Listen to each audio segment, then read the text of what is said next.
It's game time.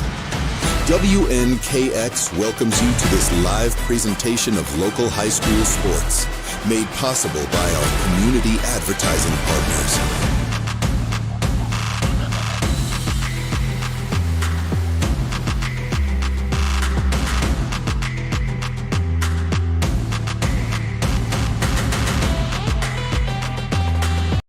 And welcome to WNKX Live. I'm Josh Copley alongside my broadcast colleague Cameron Peters.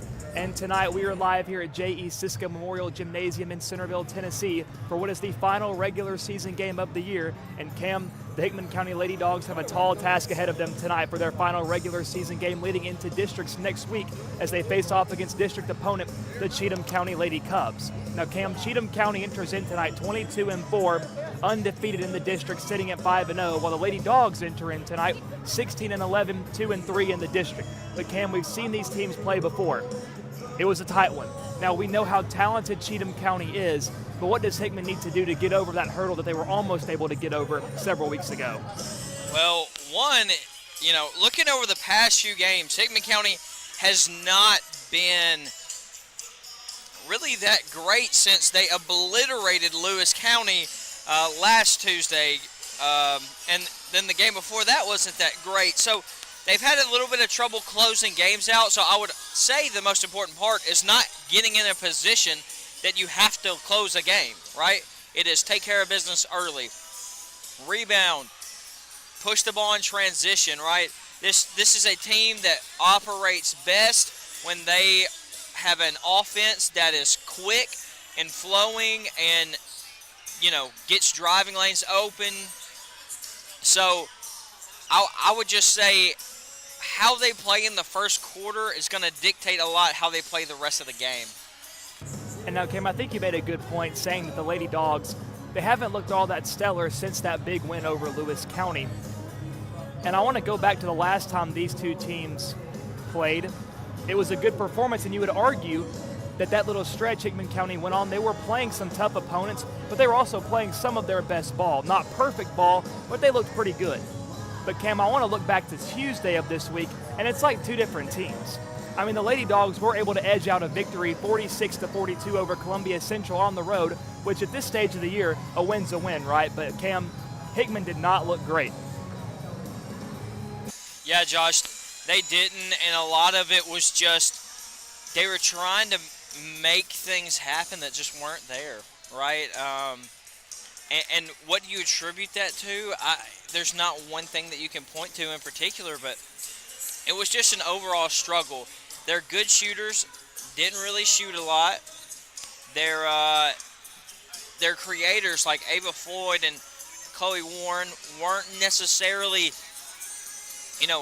getting open looks, getting their best shots off, and it just looked like a offense that was stalled, that was constantly trying to find something, and they just couldn't find anything consistently. So tonight, I think you have to prioritize just finding your rhythm, right? Because that is what was completely lacking against Columbia Central. But Cam, something I think we can say that was positive from Columbia Central was Carly Everett shooting the three ball. She had 3 threes on the night. She had 2 threes rather on the night and finished with 10 points. So definitely not a bad night at all for Carly Everett, as the whole Lady Dogs offense has really been a roller coaster the last few weeks. I think Hickman County was able to find some consistency in Carly Everett and some consistency in Zoe Chilton. Of course, Ava Floyd, the last couple of weeks, she's had some games where she hasn't looked all that great, but she was able to bounce back this last Tuesday, pick up 18 points, and have a pretty decent night. But Cam, someone who I'm looking at having a big night tonight is the returning senior, Nola Bentley. We know on Tuesday she wasn't able to play. She was in concussion protocol. Of course, we were worried about her because of the nasty fall she took at home against East last week. But Cam, all sources say she's good to go tonight, and I think she'll be a big part of this W if Hickman County is able to pull it out. Well, Josh, she needs to be, right? They need some floor spacing from deep badly. Last game, Zoe Chilton, I don't believe, attempted a 3. She's been shooting that really well lately. Carly Everett only made shots in the first half. So those couple of factors, led to them, I think, not having spacing and not allowing players to drive. So, Nola Bentley is a threat from deep, especially when she's feeling it. So tonight, you hope that, giving her a long period of time, that doesn't throw her off of a rhythm, that doesn't, throw anything off for her. Hopefully she can come out firing tonight. And I hope to see that, just her shoot the ball well from deep, because right now, in games that the Lady Dogs dominate, they can stretch the floor, right? They shoot well from deep. In the games where they struggle, where it's close, they're not shooting so great, Josh. So that's going to be a big factor. And I think that's something that Coach Gordon probably really likes about his team. Whenever everyone's healthy, he has such a diverse way of attacking teams because of the talent he has at his disposal.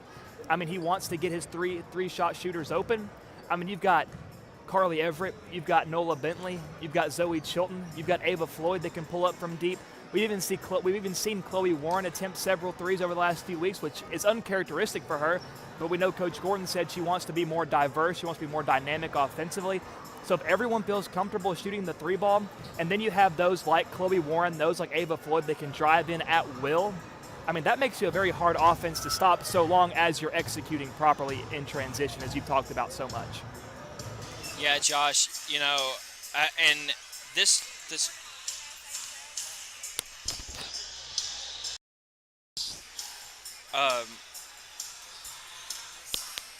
well, it really, this game, like we mentioned, is going to come down to stretching the floor and making this Cheatham County either commit to shooting the three ball or make Cheatham County commit to defending us shooting the three, or commit to staying in the paint and then killing them the other way. So Hickman County certainly has had their fair share of struggles their last few games, but when you're entering the district, all you need is one game at a time. You don't have to look too far ahead. You don't have to look too far in the rear view. All you have to do is do what you can do in one particular game, and that's the one that stands in front of you. So Hickman County needs to deliver here tonight. Folks, we welcome you to WNKX, your presentation of Hickman County basketball. We're going to take one commercial break during the national anthem, and we'll be right back on YouTube. Don't go anywhere. Pizza Hut, you owe Chicago an apology. Tavern style pizza is our thing. Why couldn't you be happy with deep dish like all the tourists? That's good. And you just had to make it so crispy and delicious. It's perfection. They put the toppings all the way to the edge. It's cut in the shareable square. That's delicious. What's your deal, Pizza Hut? Your secret's out, Chicago. Try any of our large Chicago tavern-style recipes for just $12 each. Hey, Pizza Hut, you owe Chicago an apology. Sorry, Chicago. No one out pizzas the Hut. Apology accepted. Smart appliances, heating and cooling, solar, electric vehicles, mobile apps. Energy impacts your life in many ways. It's our job to power the technology that brings comfort and value to your busy life. Your life, your way. So you're in the driver's seat. Let us help. Contact the energy pros at Meriwether Lewis Electric.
And we're back following our commercial break.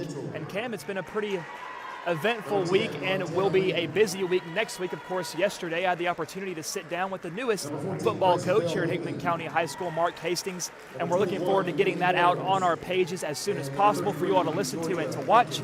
But next week begins the district tournament, and Cam, it feels like it's gotten on us in the blink of an eye. It feels like just yesterday the season was starting. So, of course, an exciting time ahead for the Bulldogs and for WNKX as well. Yeah, Josh, it's absolutely flown by, and I've been through those seasons that have flown by, and I've been through those seasons that you get to this point and you're ready for them to end. But this one right here has flown by, and you want to keep it going. It's been such a good season for both of these teams, and I'm really looking forward to what they have to do in the district tournament and, of course, beyond that. And, of course, all of you that have kept up with us throughout this journey, we appreciate you so much for your viewership and your support of the station. And if you're tuning in on YouTube tonight, if you haven't already, we encourage you to subscribe, hit that bell so you can be notified anytime WNKX goes live with a presentation of Hickman County Sports. And now I do want to clarify that next week for the district tournament, we will be covering every single game in that tournament, including games that don't involve East Hickman or Hickman County. So if you want to tune in to Cheatham versus Harpeth and keep up with the tournament, you can find us on WNKX, where we will be streaming that game. Of course, the games will be beginning on Tuesday. We'll keep you updated as we get closer, and we are underway here at J.E. Cisco at Hickman County High School, and Cheatham begins with the ball. Sydney Mitchell on the wing, gives up top. Hunter swings it. That's Montana Lee, who was a thorn in the side of the Bulldogs last time these two teams met in Cheatham County.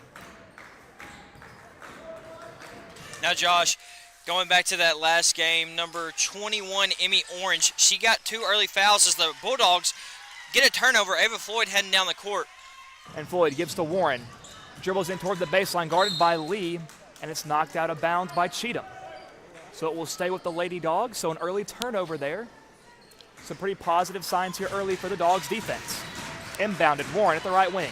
But that's what I was going to say, Josh. Emmy Orange, she got a couple fouls early. It's a deep win by Carly Everett. And it's lost. Emmy Orange couldn't get the rebound. Chilton tries for the putback, denied by Cheatham. And now the Lady Cubs pushing it down the floor. In the paint, kicks it back out. Orange from 3.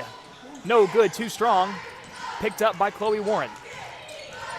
Warren looking for help and finds Chilton down the right side of the floor. Chilton goes to Floyd quickly. Everett from the corner.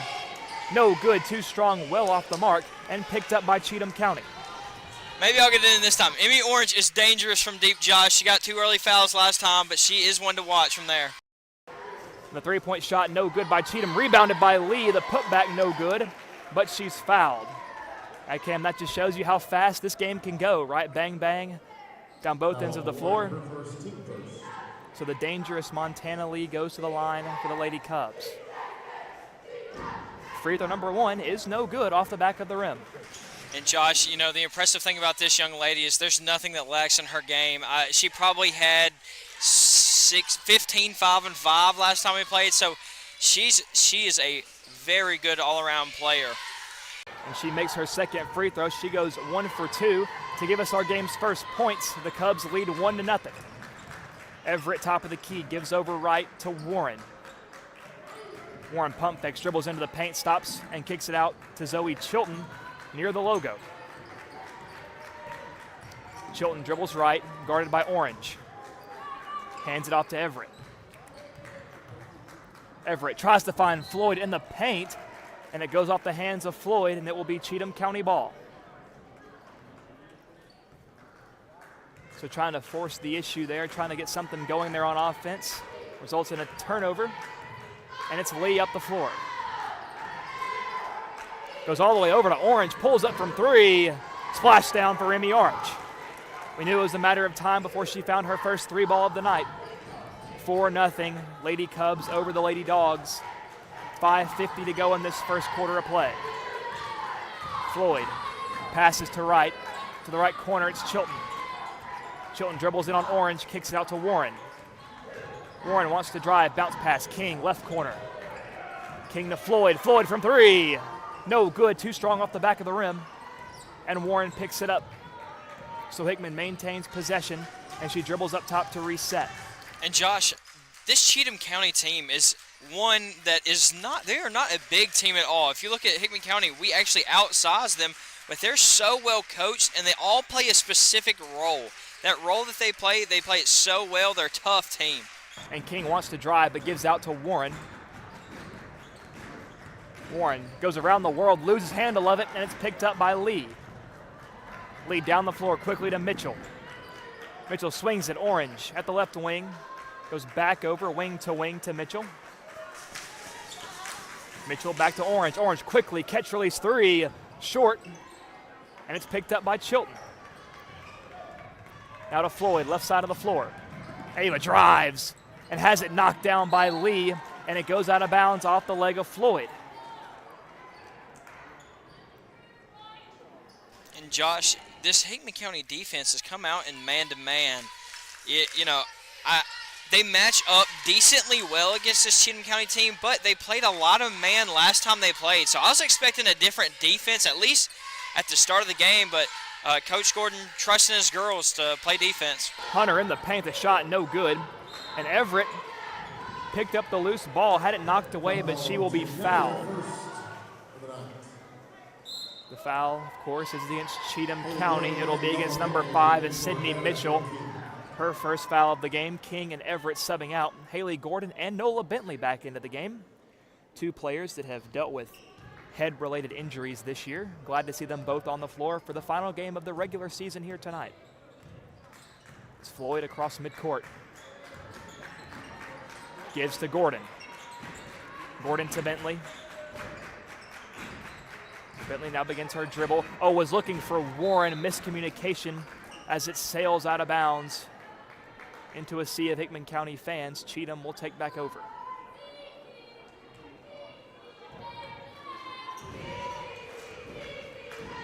So it's Mitchell. Your score still Cheatham 4, Hickman nothing. Just under 4 minutes to play in the first quarter.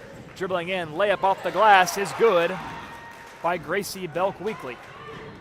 And Josh, that was a really good post move there, going from one block to the other, just spinning and dipping her shoulder in. When you just take off and beat your opponent, that's as good as a move can get. That's Bentley top of the key. Gives to Gordon. Gordon quickly over to Warren in that right corner. Now dribbles left-handed into the paint. Takes it all the way. The shot is no good, but she's fouled by Weekly, and that will send the senior Chloe Warren to the free throw stripe. Now, Josh, that's a matchup that I'm wanting to watch. I want to see Chloe take advantage. So Cheatham's primary post scorer right now is on Chloe. As we know, Chloe is an excellent athlete. She's very quick, very fast.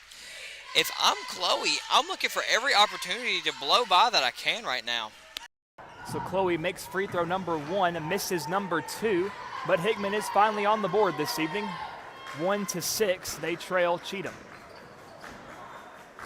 Mitchell, far side of the floor, goes over to Orange. Back to Mitchell, now to the corner quickly. The pass deflected out of bounds, and it will stay with the Lady Cubs.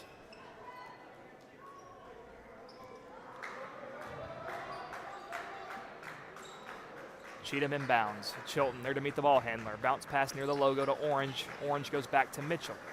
Now, I should mention that Hickman County has indeed switched to a zone. It's their 1-3-1.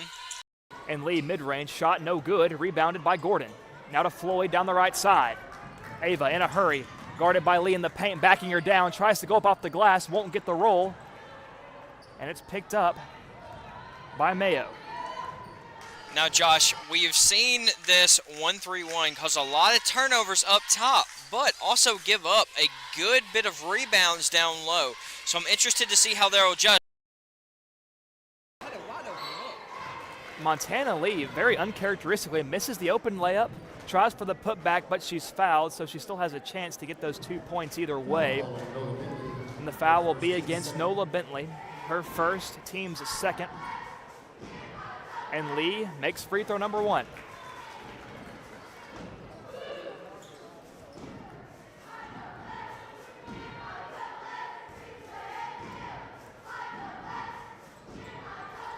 And Lee goes 2 for 2. Makes your score 1-8. Lady Dogs trail the Lady Cubs. Just over 2 minutes left to play in our first quarter, a first quarter that has gone by pretty quickly. Floyd gives to Warren. Now to Bentley. Pump fakes, dribbles into the free throw line, gives over to Warren. Mid-range from the right corner, shot no good. Picked up and leads on the drive. It's a 1v3 down in the paint. And it leads to Cheatham County with an easy bucket, 10-1. And Hickman just unable to find their footing thus far in this game. Yeah, Josh, and Cheatham County has really just made them uncomfortable in every part of the game. They're playing good enough defense that every shot's a little contested. As Ava Floyd, it took a lot of contact there, no foul called. And Lee picks up the rebound, gives to Mitchell, and Cheatham on the offensive yet again. And Josh, the thing with this 1-3-1 is if you get your players too spread out, they're going to get the ball inside. They're breaking down. Cheatham County's easily breaking down this zone, just cutting into it. Orange quickly gives to Mitchell, who at one point had an open look, doesn't take it. Spin move Weekly, mid-range, no good. But Lee flies in for the rebound. Bounce pass Weekly, tries again. Won't go. And Chilton gets the rebound, being swarmed by Lee and Mayo. And it's knocked out of bounds. So Everett back into the game. Chloe Warren taking a reprieve. Hickman County still in possession. Of course, it was knocked out of bounds by Cheatham. Under a minute to play in this first quarter. And Josh, Cheatham County has done just enough to make everything that Hickman County does uncomfortable. When our girls are making a decision, Cheatham County is giving a perfect counter. And a walk is called on Floyd, who appeared to be open in the paint, but Chilton just didn't see her until it was too late, and no points again on this possession for the Dogs.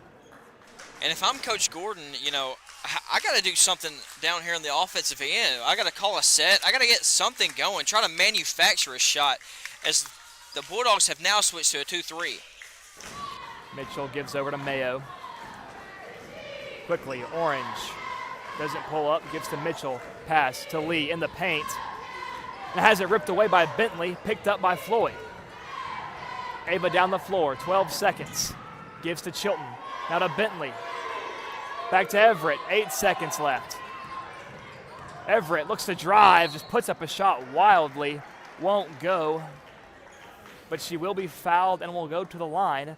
Hickman County still looking for their first bucket that wasn't via the free throw. And Josh, honestly, I think the refs bailed Carly out right there. She was leaning into the contact. You know, right now, it seems like every shot they're putting up is just kind of a drive to the basket, and they're not shooting anything on balance. There's not like a lot of really good form jump shots, and there's zero. I'm pretty sure zero passes into a jump shot. And Floyd gets the takeaway, but not enough time to put a shot up, and that brings us to the end of our first quarter here tonight. Cheatham County 10, Lady Dogs 3. We'll be right back. Pizza Hut, you owe Chicago an apology. Tavern-style pizza is our thing. Why couldn't you be happy with deep dish like all the tourists? That's good. And you just had to make it so crispy and delicious. It's perfection. They put the toppings all the way to the edge. It's cut in the shareable square. That's delicious. What's your deal, Pizza Hut? Your secret's out, Chicago. Try any of our large Chicago Tavern-style recipes for just $12 each. Hey, Pizza Hut, you owe Chicago an apology. Sorry, Chicago. No one out pizzas the Hut. Apology accepted. Smart appliances, heating and cooling, solar, electric vehicles, mobile apps. Energy impacts your life in many ways.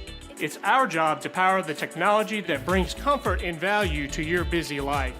Your life, your way. So you're in the driver's seat. Let us help. Contact the energy pros at Meriwether Lewis Electric. And we welcome you back to WNKX Live on YouTube. We are just about ready to begin our second quarter of play for the girls' game this evening, our first contest of 2 games that will be played tonight as per usual. Cheatham up by 7, 10-3 as we are underway in the second quarter. Floyd dribbles in the paint, mid-range jumper won't go. It'll be an offensive foul against Nola Bentley. And Chloe Warren will come in for Bentley following the foul.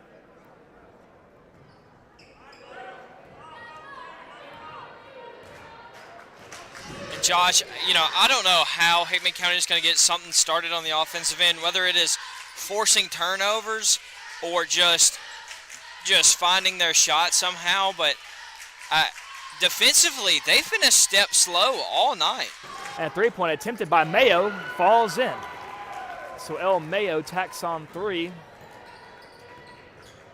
Josh, right now it just looks like there's not a commitment to stop the ball, right? Like they're just playing solid like they're not even playing solid defense. It's just kind of like making sure that you're between them and the goal. But if you got a team that can shoot it like Cheatham County, you have got to play with some urgency. It's Chilton, right wing, dribbles in on Orange, now into the paint, kicks out to King. King drives, off the glass, won't go. So another missed opportunity there for the Lady Dogs. Mayo at the right wing where she made her last 3, but elects to pass it over to Lee. Lee goes to Mitchell, Mitchell back to Lee.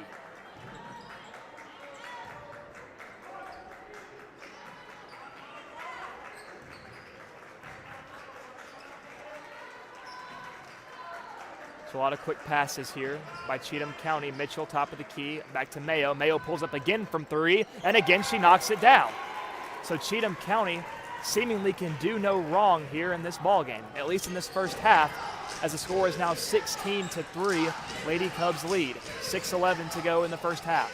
And Josh, there's another time without much of a contest. And Everett pulls up from the right corner, far too strong. So nothing really going the way of the Lady Dogs here thus far. Mitchell to Orange. Now Mayo again at the right wing. She's made 2 in a row. Now Orange tries to pull up from 3. This one's no good. Rebounded by Chloe Warren, but Mayo rips it away and gets it out. And Cheatham with the ball beyond the 3-point arc. Mitchell pulls up from 3, and she knocks one down. Good gracious. And Josh, I think right now you have to just attribute this to a lack of energy. I mean, there's just, the Lady Dogs have been late to every single shot that has been put up. They've been late to every single rebound. They've been late to every decision on offense. They're seeing girls get open, but it's, you know, a second too late, and then they're throwing it anyway and getting a turnover. So, you know, if you're Coach Gordon, you just have to look at him and be like, hey, we got to play like we want to win. Like right now, it doesn't look like we even want to be out here, you know? And like if you want to continue to make it look like you don't want to be out here, then keep doing what you're doing, right? But I know that they want to be out here. You and I know. Coach Gordon knows. So go out there and play. Of course, a lot of ball still to be played here in this game, as Floyd will start things off after the timeout. Floyd dribbles right on Lee, just wanting to make something happen. The shot's no good, rebounded by Weekly, and Cheatham on the drive again. Over to Mitchell.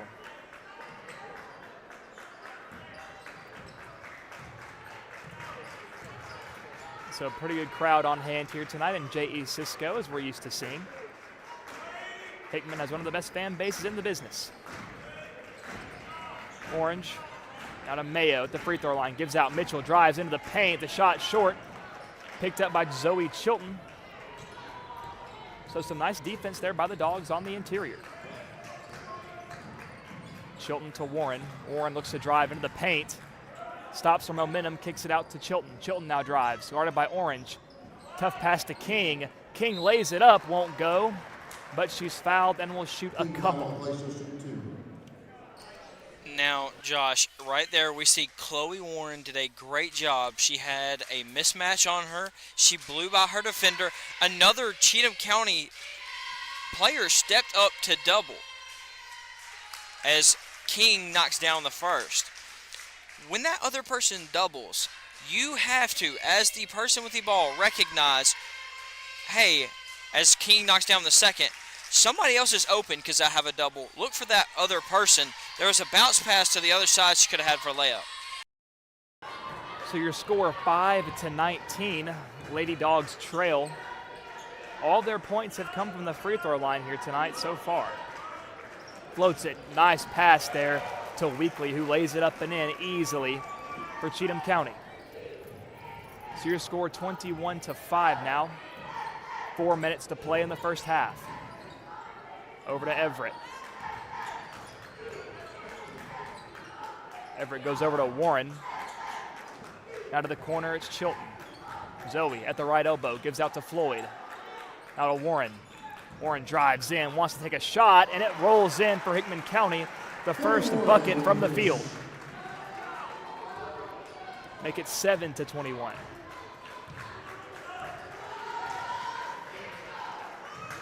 So hopefully that's what Hickman County needed to get some confidence, to get their wits about them. Orange hands to Lee.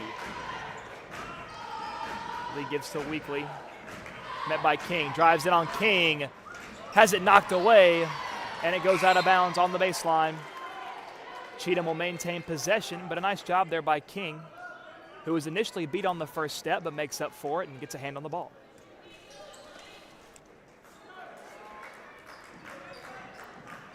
Lee floats it. Now back to the corner. Lee, bounce pass. Looking, but Chilton knocks it away and gets the turnover. So trying to get out of dodge there, and she does. Now Chilton driving, bounce pass. King, beautiful pass. Off the glass and in. Delaney King with 2 and a whistle, so she will go to the line for the and one. And a good job by Delaney King getting position early, making sure she's solid, because you have, you know, a couple of people running full speed as you. You know you're probably going to get hit, so great job staying firm there from Delaney. King misses the and one free throw, rebounded by Cheatham. Now they're on the offensive. Driving in, Mitchell goes all the way. Nice defense by Everett, and it's knocked to Floyd. Floyd down the floor in a hurry, fakes a pass, but has it denied by Montana Lee. And Josh, you know, that's been the third block from Montana Lee on Ava Floyd.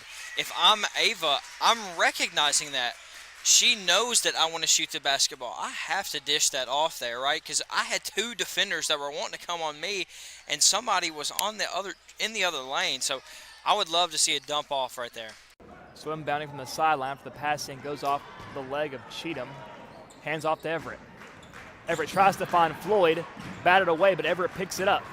Now it's Chilton in the corner, tries to find Warren in the paint on the cut, but it's knocked out of bounds by Cheatham County. Hickman maintains possession. So Cheatham certainly not making it easy on Hickman to just get this ball in. Chilton looking for somebody to go to and just chucks it out to Everett. Everett, nice move, drives. Wants to attempt a shot, but has it ripped away by Cheatham. Now pushing it down the floor weakly.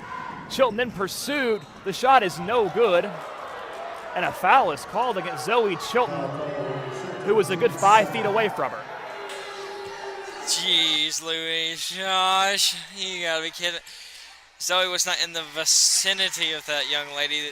She airballed the layup, but nonetheless, she gets away with it, gets a foul called.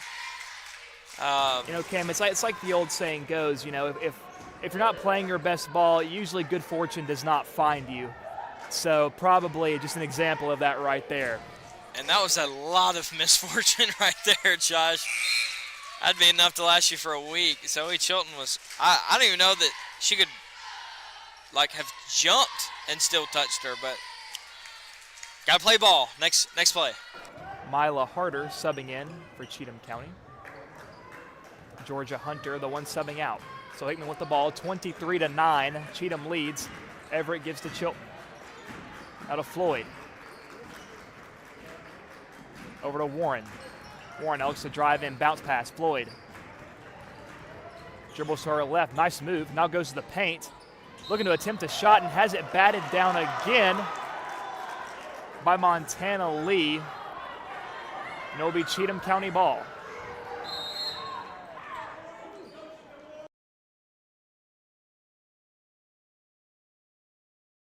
And Kim, I believe they just issued a warning to Coach Gordon. And he just got a technical.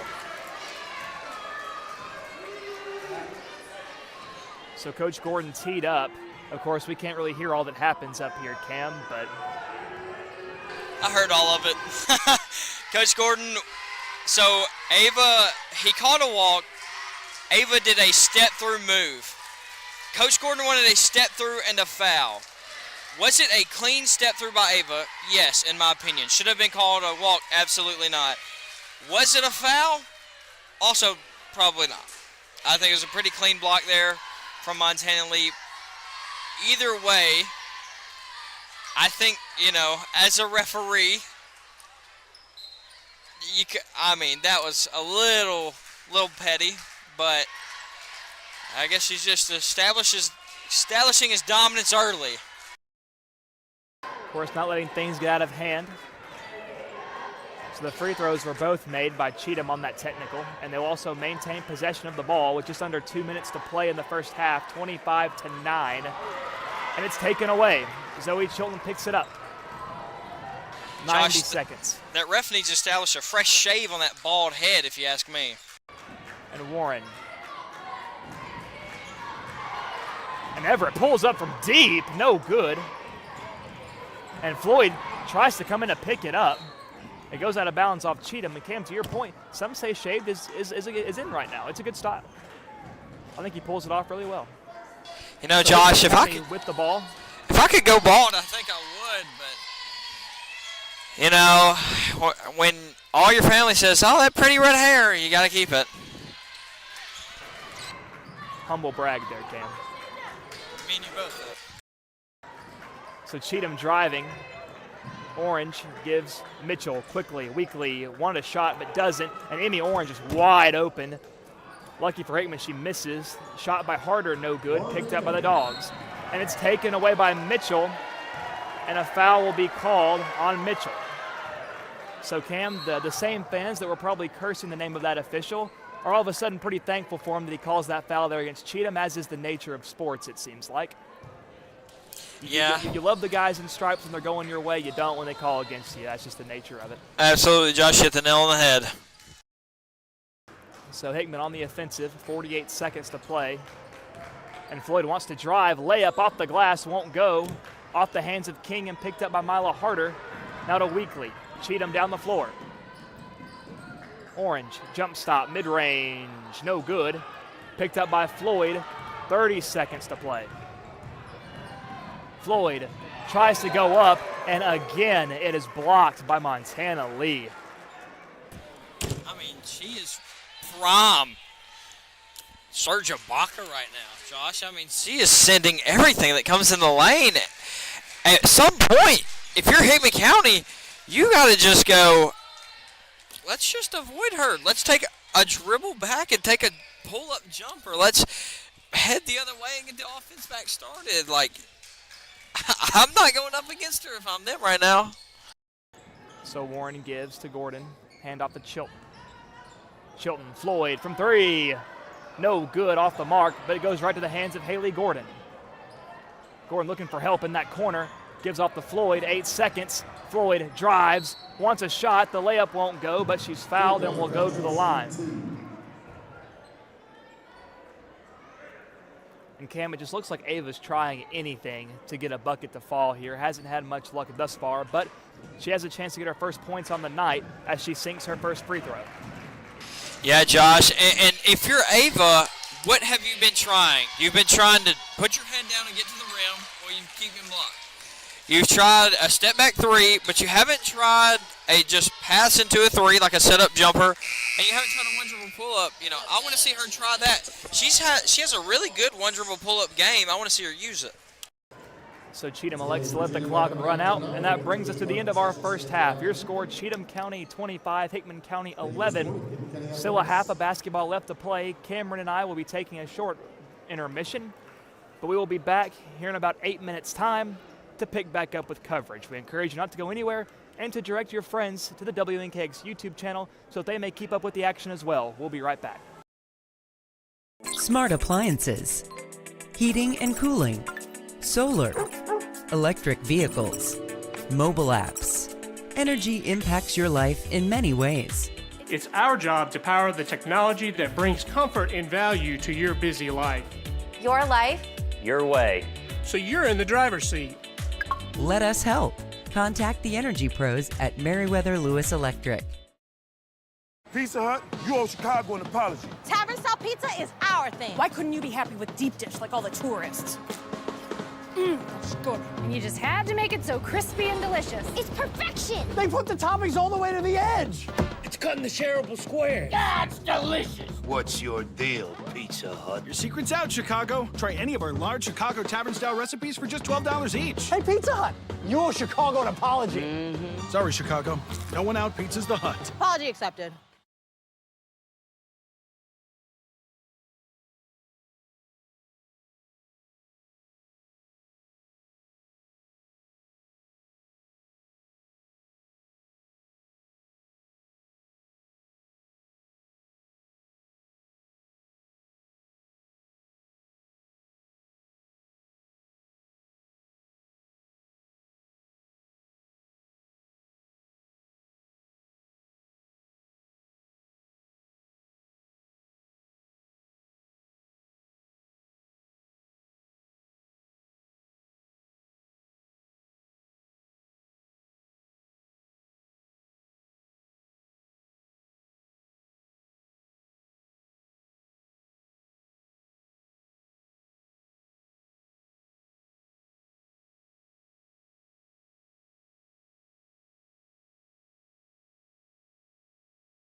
our intermission has concluded, and we are back on WNKX. We're just under a minute left to resume second half play of the girls' game. Cheatham is currently up on Hickman, 25-11. I'm Josh Copley alongside Cameron Peters, giving you this presentation here tonight. We appreciate you tuning in with us, and we encourage you to tell your friends to pop on in as well. So Cam, this first half of play, it left a lot to be desired for the Hickman County Lady Dogs. Josh, you took the words right out of my mouth, brother. If they want to get back in this game, and Cheatham County has played solid, but not as good as we saw them last time, honestly, in my opinion. So if we want to get back in this game, we have got to start with energy first. They look lackadaisical in that first half. They pick it up here in the second, they might have a chance. Mitchell drives in the paint, shoots it over 3 Lady Dogs, and gets the roll to fall. So Cheatham picks up right where they left off with a bucket, 27-11 now. Lady Cubs ahead. Warren, the left wing, gives to Chilton. And Chilton now elects to drive. Tough pass to King. Sails over the head of King. Delaney unable to save it from sailing out of bounds. And Cheatham will take over. And a good idea there by Chilton. You just have to have a better lane to get it to instead of over the top of 2 defenders. It's Orange at the right wing, met by Floyd. Gives over. Hunter to Lee, back to Hunter.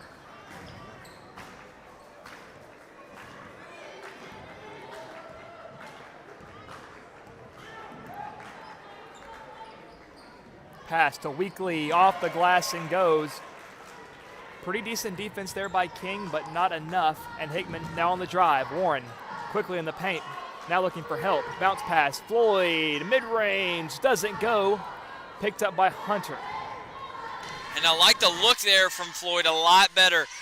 In the first half, I think she would have tried to drive and hit a reverse layup, but just taking what the defense gave you right there, decent job. The layup no good. Rebounded, Weekly put back no good, and Chilton finally secures it for Hickman County. Chilton down the right side. Amy Orange guarding her closely, and she gets it off to Ava Floyd. Now to Everett. Everett pump fakes, goes over to Warren. Warren now drives into the paint, bounce pass to King, out to Floyd. Floyd dribbles in paint, layup, falls in for Hickman. And that's Floyd's first made shot from the field. And Josh, you hope that's a sign for things to come. That's Mitchell for Cheatham, gives over to Hunter. Now back to Mitchell. Mitchell to the corner, Orange pulls up from 3, no good, too strong. Saved by Lee, quickly gets into Hunter, now to Mitchell, wide open look, buries the 3. So Cam, that was really just great on-the-fly thinking and ball movement there by Cheatham. You have to give credit where it's due. Yeah, Josh, and you can tell that these girls are well gelled at this point this season. I mean, they're on a 6-game win streak, 5-0 in the district. So, you know, they have a good feel for each other right now, and you can really tell that. And Floyd, quick catch release 3, won't go. Rebounded by Hunter, and a jump ball is called. The possession arrow will favor Hickman County. I got to be honest there. I think that might have been a favor for Hickman County. It looked like there's a foul there on the back end. So, Zoe Chilton tripped up, but most of the time when somebody trips, they end up getting a foul called on them. But worked out there. Chilton gets it to Warren, who goes to Everett. Now it's King. King dribbles left, gives Chloe from 3, knocks down the 3. So how about that, Cam? Hickman's first 3 of the game comes from Chloe Warren. And Josh, we're going to have to see more of those because that just opens the floor and allows us to play easier basketball. Chloe and Ava want to drive, but you really can't drive when all the lanes are clogged. Of course, Warren not known for her 3-point shooting, but that shot there was as smooth as silk. And now Cheatham looking to answer back. Lee floats it, no one home. Miscommunication as King picks it up and Hunter knocks it in the air, but corralled by Chilton. Now it's Floyd right side. Goes across the way to Warren, tipped, but she gets her hands on it. Mid-range shot, no good, too strong. Picked up by Lee. So 4 minutes left in this third quarter. Hickman 16 and Cheatham 32. So the Bulldogs, a lot of work to do, but some bright spots so far in this half. Orange gives to Lee. Lee, crossover, now drives into the paint, bounce pass to Hunter, lays it off the glass and in. A phenomenal pass there by Lee. I mean, Josh, I think if Montana Lee wanted to, she could score 20, but, like, if you could pass like that, I mean, why wouldn't you? She can absolutely dish it. And Chilton from 3 knocks it down. And, Josh, we've been waiting for that. Emmy Orange has done a good job of defending Zoe on the drives. But if you want that to be, if you want to have that as an option, you gotta attempt it from deep. So seeing that shot from Zoe Chilton is a good thing.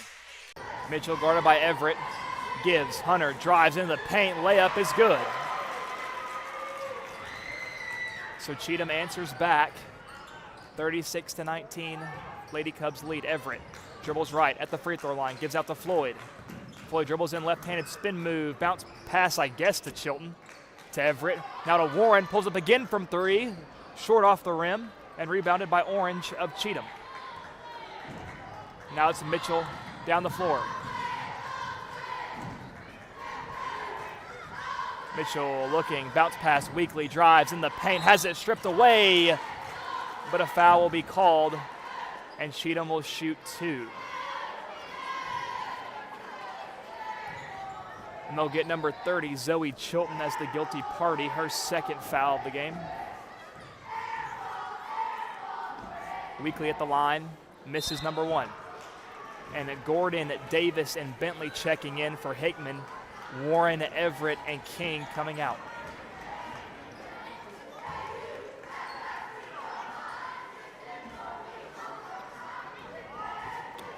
So Weekly, after missing her first, at the line to attempt number 2.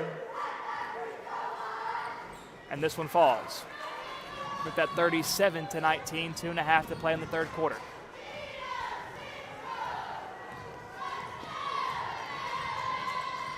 Floyd up top, gives to Davis. Orange over commits. Can't get the turnover, and Chilton thought about pulling up from deep, but gives over to Floyd. Floyd now drives into the paint, puts it up, and Lee with her 700th block of the game. Gordon, nice bounce pass to Chilton, no good. And it's knocked away by Gordon, but Weekly able to regain possession. And Cam, it just seems like the rim of Hickman County has a lid on top of it. It is just a rough night for the Lady Dogs so far. And Orange pump fakes a 3, dribbles right, gives over to Mayo. Josh, it absolutely has, and it's been one of those that they're just trying to force it at this point. You shoot worse shots when you try to force everything. So instead of forcing it, try to manufacture and be patient. Offense will come if you trust the process, but right now they're not trusting the process. Floyd dribbles mid-range short, rebounded by Orange. So under 1.5 minutes to go in the third quarter, 37-19, Cheatham leads. Into Mitchell crossing the logo, Tinley Davis there to meet her. Crossover, dribbles left, goes all the way to the glass. The shot no good, nice defense. Davis gets the rebound, quickly to Chilton. Stops, now looking for help, and gives it to Haley Gordon. Gordon back to Chilton, now to Bentley. Bentley dribbles in, hands off to Zoe. Zoe left-handed to Davis. Under 1 minute to play now in the third quarter. Chilton in the corner, pulls up from 3, contested, but she knocks it down anyway. And Josh, if you are Zoe, you have got to keep letting it fly. You have absolutely got to keep letting it fly. You have been the only one to hit, I believe she's the only one to hit multiple jump shots. Am I wrong? Chloe Warren also, she hit like a floater in the lane. But if you're Zoe, you got to let it fly. You're the only one stretching the floor right now. So, and if you're the rest of the Lady Dogs, you have to understand when Zoe has the ball, I have to move off ball so I can get open for a shot, right? Whoever is hot can make the most plays happen. If Zoe is hot, the defense is going to go, oh, we need to pay extra attention to her. That's when you take advantage of that. Get in the lane. That's a perfect opportunity for somebody like Ava Floyd to, flash free throw line and get in the lane. It's a perfect opportunity for Delaney King to flash baseline and get that post hook. So, I think a lot of offense should start right now with whoever's hot. Orange with the ball, following the timeout. Guarded closely by Warren, hands off to Lee. Lee driving left on Haley Gordon, floats it weakly under the basket, as she has been several times, and another easy layup for Cheatham. So 15 seconds to go in the third quarter. Cheatham 39, Hickman 22. Warren gives Bentley her first three attempted of the game. No good. Gordon gets the rebound. And if you're Nola Kate, you got to keep shooting those, right? Because it gives another person to make them think, oh, they're going to shoot this basketball. The jump ball was forced by Cheatham. The possession arrow favored the Lady Cubs. Weekly drives. Floater falls in for Cheatham. And not how you want it to end the quarter if you're the Lady Dogs. And that brings us to the end of 3. 8 minutes left to decide a winner in this ball game. Cheatham 41, Hickman 22. We'll be right back. Pizza Hut, you owe Chicago an apology. Tavern style pizza is our thing. Why couldn't you be happy with deep dish like all the tourists? That's good. And you just had to make it so crispy and delicious. It's perfection. They put the toppings all the way to the edge. It's cutting the shareable square. That's delicious. What's your deal, Pizza Hut? Your secret's out, Chicago. Try any of our large Chicago Tavern-style recipes for just $12 each. Hey, Pizza Hut, you owe Chicago an apology. Sorry, Chicago. No one out pizza's the Hut. Apology accepted. Smart appliances, heating and cooling, solar, electric vehicles, mobile apps. Energy impacts your life in many ways. It's our job to power the technology that brings comfort and value to your busy life. Your life, your way. So you're in the driver's seat. Let us help.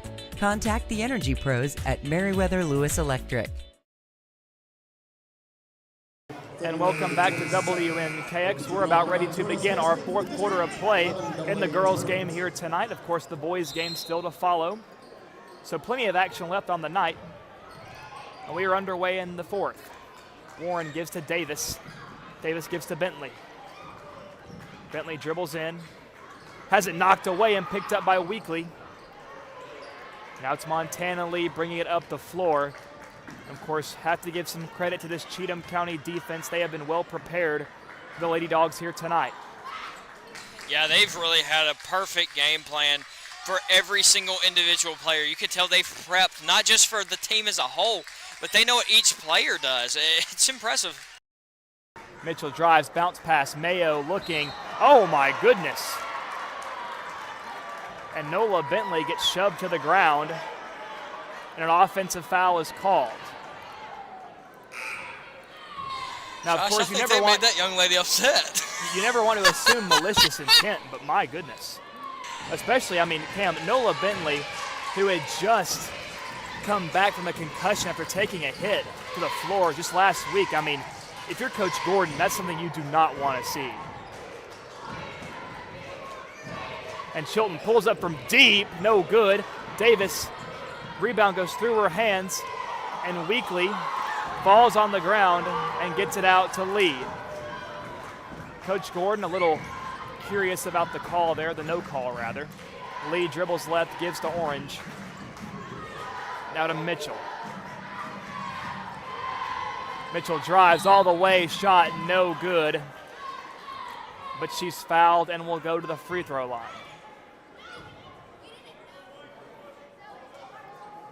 And they'll get number 21, Nola Bentley, on the foul, her third of the night.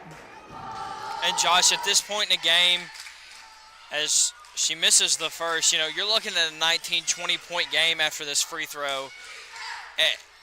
You have just got to start finding your footing for offense in the next game. They haven't been able to find it offensively the past two performances. You got to try to take this quarter and find it right here. So Mitchell makes her second after missing her first. Makes it a 20-point game, 42-22. 6:36 to go. Chilton gives to Bentley. Bentley across the way to Warren at the left wing. Warren dribbles towards the free throw line at the left elbow. Hands off to Gordon. Gordon dribbles right. Goes over to Chilton. Chilton to Bentley. Bentley gives out to Warren. Warren dribbles and drives, gives. Davis mid-range, pulls up, shot is short off the rim. Gordon flies in to try to get the rebound, but it goes off her hands and is picked up by Cheatham County.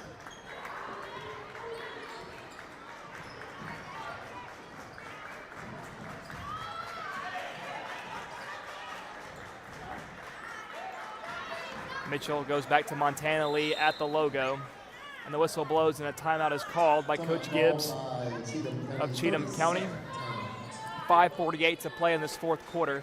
So Cam, in a game that's not looking like it will result in a Lady Dog W, how do you learn from this going forward, of course, with districts just beginning next Tuesday? I mean, I don't really know that you learn. The thing that you learn, you should already know. You got to come out like you want to win the basketball game. I mean, that was the slowest first half. The first quarter was just everybody on defense is just kind of sticking their hand up. They're a second late, and Cheatham County put a bunch up on us in that first. It's tough to come back from a deficit like that. I mean, we scored, 3 points? Single digits in that first quarter. So, and it's tough to win unless you're making that team match you, and they certainly did not. Of course, Hickman has certainly picked it up a little bit in the second half, but when you dig yourself into a hole like you mentioned, Cam, in the first quarter, it's hard to come back from as we're underway after the Cheatham timeout. Hunter goes up top to Mitchell at the logo. Looks like they're just content to bleed some clock. We'll go across the way to Emmy Orange, now to Weekly in the paint. And Warren will be called on the foul, and that will send Weekly to the free throw line.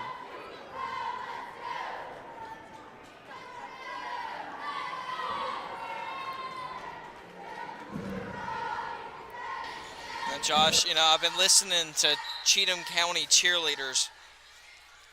They've been busy all game. The way that they're keeping count of how many C's they say has been very impressive. They're going CCC, CCCHS, which it's only 3, but they're repeating it or whatever in their chant. I would get lost in that, Josh. I'd get lost real easy, so commend them.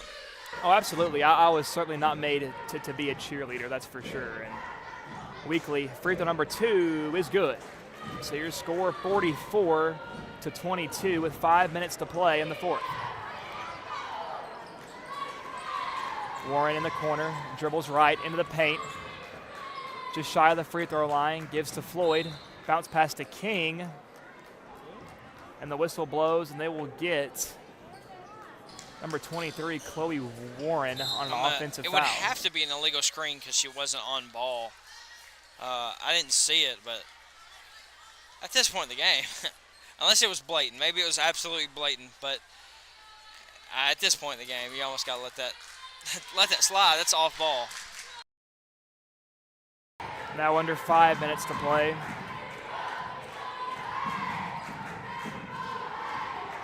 Mitchell dribbles in, now back out. And Warren knocks it loose, but with it comes a foul on Warren. That'll be her fourth. Yeah, I was about to say, Josh, that'll be number 4, so one more and she's out. But at this point in the game, as Cheatham with another wide open layup off of a pass from Montana Lee. I mean, if you are watching this, Montana Lee's good at basketball, Josh. Some very Stockton-esque passes as Warren pulls up from 3, no good. Chilton gets the rebound, dribbles it back out. Now goes right, drives in, but has it knocked out of bounds by Harder.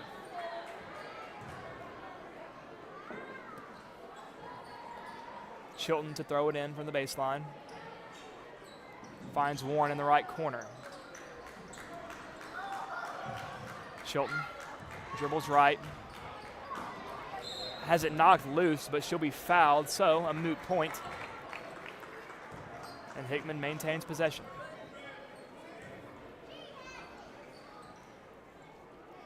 The foul will be called on number 33, Georgia Hunter, her second foul of the ball game. And Chilton floats it out, really rather bullets it out to Tinley Davis. Back to Chilton. dribbles in, looking to make something happen. Bounce past King. King drives off the glass, misses the layup, tries for the putback, no good. And it goes out on Cheatham. Hey, we'll take it, Josh. We'll take it. Chilton to throw it in yet again. Under 4 minutes to play, gives to Warren. Over to Chilton, dribbles left-handed. Tries to put it up, nothing there. But she will be fouled and will go to the line. The second foul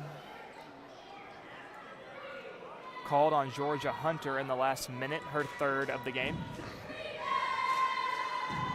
And Chilton knocks down the first free throw. Orange and Mayo checking back in for Cheatham. Mitchell and Hunter coming out.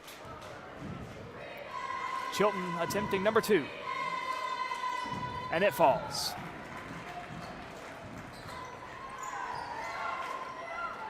Eight points on the night for Chilton.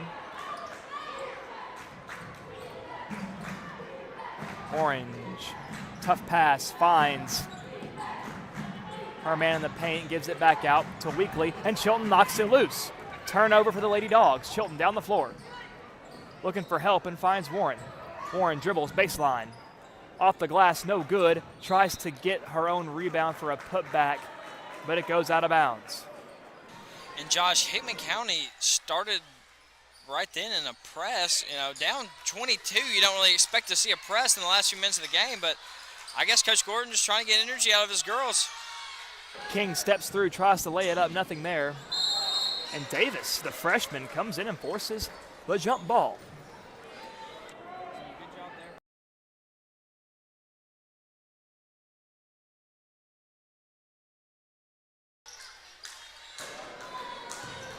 But it's Cheatham with the ball. The possession arrow favored them.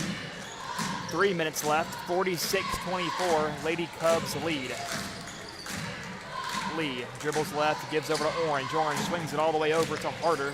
Now back to Lee. And the clock continues to roll. Lee directing traffic, goes back to Orange. Carly Everett set the check back in for the Lady Dogs.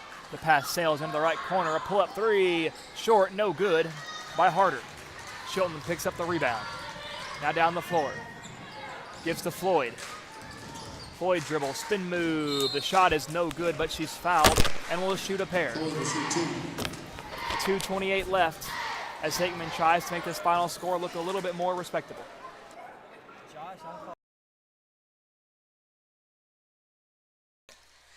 But I thought she had her 8th block of the game there. Good job by Ava to make sure to get enough contact on that to go to the free throw line, and she knocks down her first. Nola Bentley and Carly Everett back into the game. And Floyd goes 2 for 2. So 6 points on the night for Ava Floyd. Inbounded to Lee. Lee quickly up to Weekly. Down the floor, bounce pass, driving in. Jump stop off the glass. A bucket for Mayo. And Josh, Cheatham County just absolutely annihilating that press there from Hickman County. And Everett, corner three, no good. Rebounded by Bentley, gives it out to King. King to Chilton. Dribbles in, back to Nola. Nola to Floyd, deep three, top of the key, won't fall. Rebounded by Weekly. Under 2 minutes left to play. Dogs still trailed by a substantial amount. Floats it Weekly, open in the paint, floats it up, no good. And it will go off the hands of Cheatham County, off the hands of Mayo. And it'll be Hickman ball. And Josh, if you're Hickman County, you got to think, what was working? When Zoe Chilton had the ball and we were moving off the ball. Such a good idea there from Ava Floyd, passing in from the top as Carly Everett cut the baseline, but a little too high and it goes out of bounds. So the clock continues to tick. Weekly crossing the midcourt line at the logo, gives to Orange. Orange over to Mitchell. Under 90 seconds to play. Orange met by Bentley, hands off to Lee. Lee directing traffic, drives left-handed all the way in the paint, gives out to the corner, three-point attempted, good.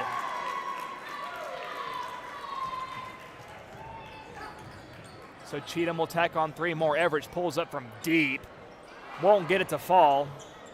Look to be on target. 1 minute left to play in this game, 51-26, Cheatham leads. And Josh, Hickman County has been all out of sorts ever since going into that press at about 4 minutes. And Chilton knocks away the pass and it rolls out of bounds, so it will stay with Cheatham, but a nice play there by Zoe.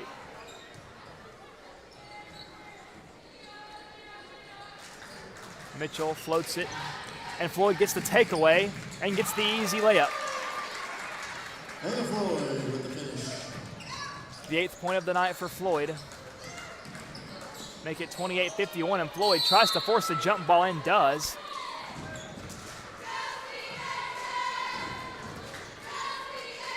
And it will be Hickman ball with 34 seconds. Says keep trying to close the gap. Bentley over to Ava. Ava to Everett, too tall. Picked up by Cheatham. Mitchell looking for help. And she eventually finds it in the form of Montana Lee. Lee dribbles around Everett and a foul is called. And with 18 seconds, I mean, of course it does stop the clock, but some prolonging the inevitable, some might say. And Josh, you know, Coach Gordon, you know, asking a big thing. And these ever since they switched off of doing their press, so about 3 minutes to go in this ball game, Coach Gordon has asked Carly Everett to pick up Montana Lee from the time that the ball comes in and face guard her. Carly, as a freshman, got assigned maybe the toughest matchup we've seen. And Bentley pulls up from three, no good. Knocked out of bounds by Weekly, 8 seconds to go. As this will be the final offensive possession of the game, one should assume. Bentley at the left wing, 5 seconds. Dribbles right, hands off to Everett. Everett pulls up from deep, and this one falls in. So a nice shot to end the game by Carly Everett. That will do it here from J.E. Cisco.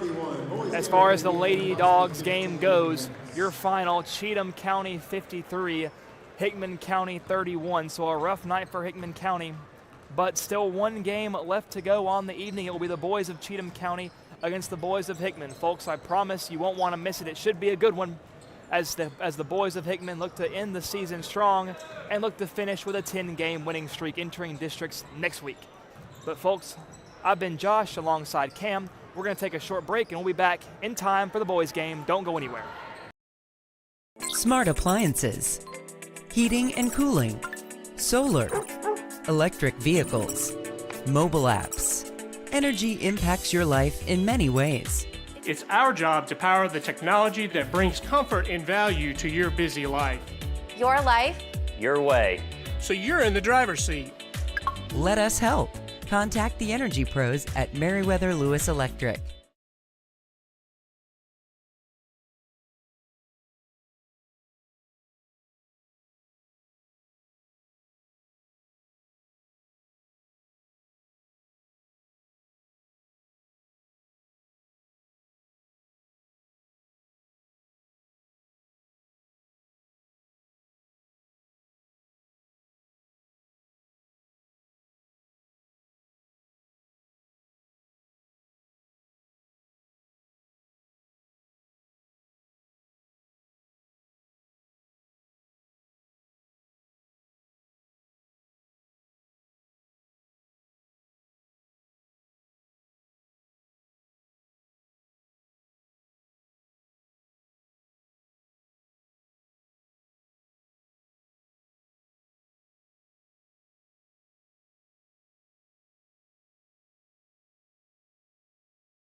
And we are just under 4 minutes until we will be tipping off the boys game here tonight, a game that has been highly anticipated as it is the final regular season game of the year.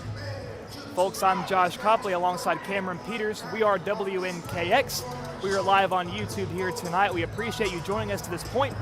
And if you know someone that's wanted to keep up but doesn't know how, we encourage you to direct them to the channel so if they may subscribe, hit that bell so they can stay up to date on all things WNKX and all things Hickman County sports. So tonight the Hickman County Bulldogs enter in on a 9-game winning streak. It has been a phenomenal stretch for these Bulldogs. They have been playing some of their best basketball, and they enter in tonight 18-7 overall with a 5-0 record in the district. But Cheatham County, as we're about to enter into the week of districts next week, they're looking to knock off the Bulldogs. They're looking to put a halt to this momentum. They're looking to net Hickman County's first loss in the district. So Cam, Cheatham enters in tonight on a 4-game losing streak. Hickman enters in on a 9-game winning streak. Aside from just saying, keep doing what you've been doing, how does Hickman need to approach this contest here tonight? Well, Josh, if you'll remember with me back to the last time that these two teams played at Cheatham County, Elisha Puckett had his 1,000th point. And I think that was a big focus of that game, was getting Elisha that 1,000th point. Now that is out of the way, I think balanced basketball is here for us. We've been playing insanely balanced basketball, but I think we're going to see it, especially in this game. This being the last game of the regular season, you know, I'm expecting these guys to come out as sharp as possible. They should be in this form where it is like almost playing in second person, right? You should just be able to find, you know, who you are as a basketball player, who you are as a teammate, very easily tonight. I look to see an energy that comes out and puts this team away early. This Cheatham County team, although on a 4-game losing streak and a losing record, they are a solid basketball team, right? There's absolutely no disrespect to the type of team that they are, but Hickman County does have to come out and punch them in the mouth early. Of course, Cam, and as we mentioned, Cheatham on this 4-game losing skid. They're 8-17 overall. They enter in 0-5 in the district. So, Cam, two completely different stories, polar opposite ends of the spectrum here tonight are these two teams. But if you're Cheatham County looking for that first district win and looking to knock off Hickman County, who hasn't been beaten in the district, that can be a great motivator for Cheatham County.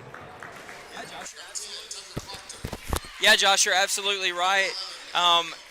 You know, when you're coming in and you want to come in and beat the best team at their place, you know, you would love to take down the big dog, right? That's what you want.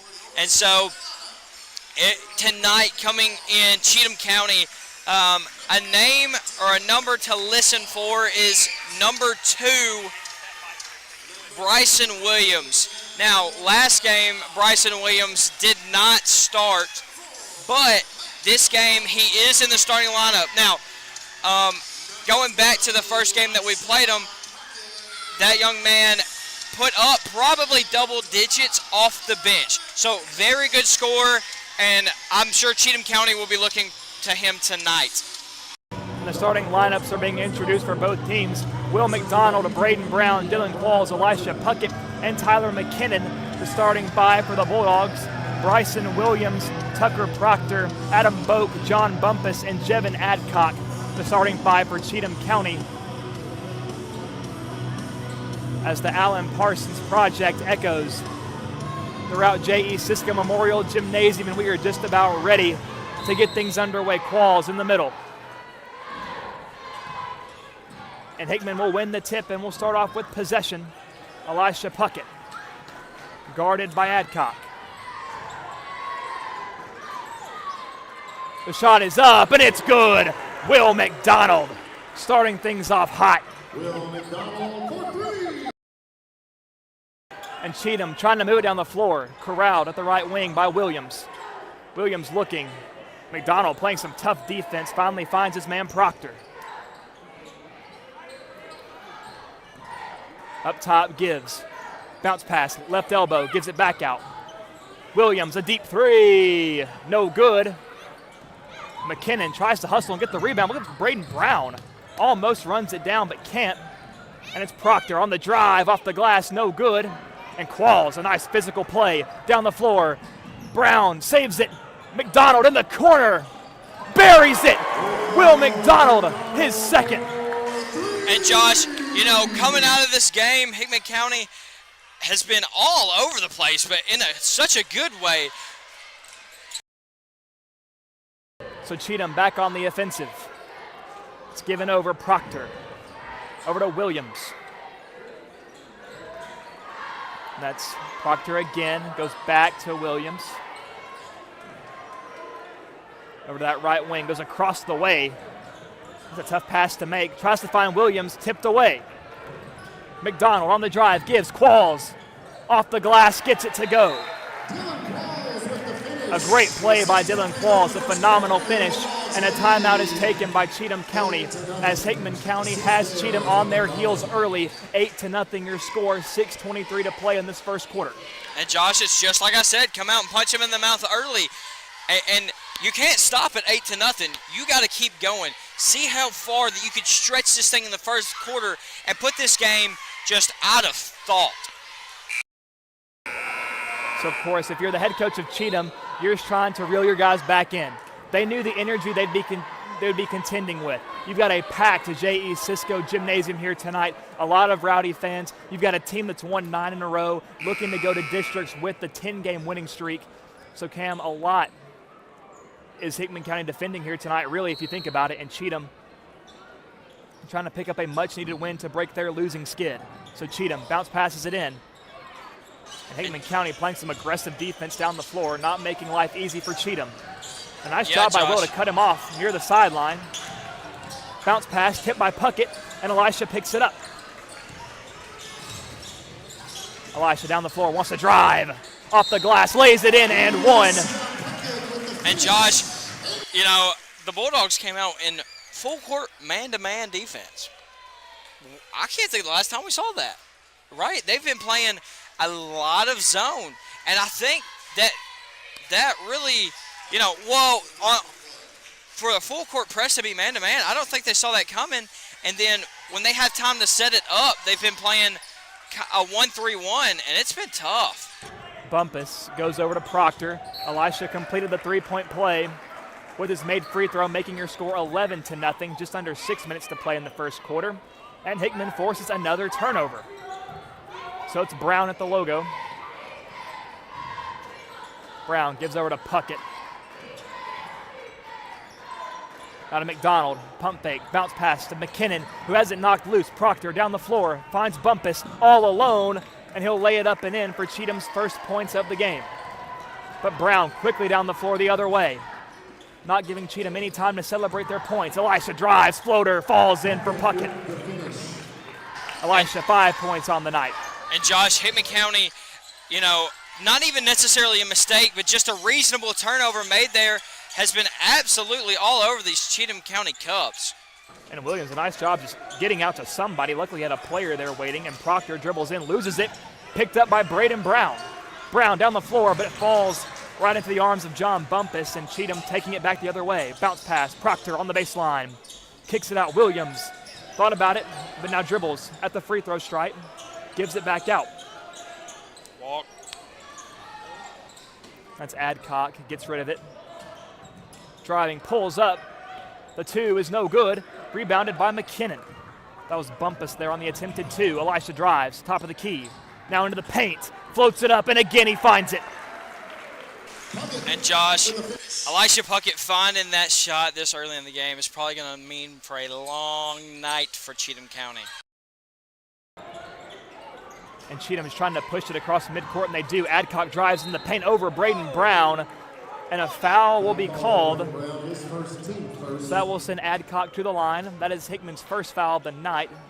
Brown's first as well. 4:17 in the first remain. 15-2 Dogs lead with these two free throws pending. Adcock makes number one. And Liam Lockhart checking in for Cheatham. Proctor subbing out.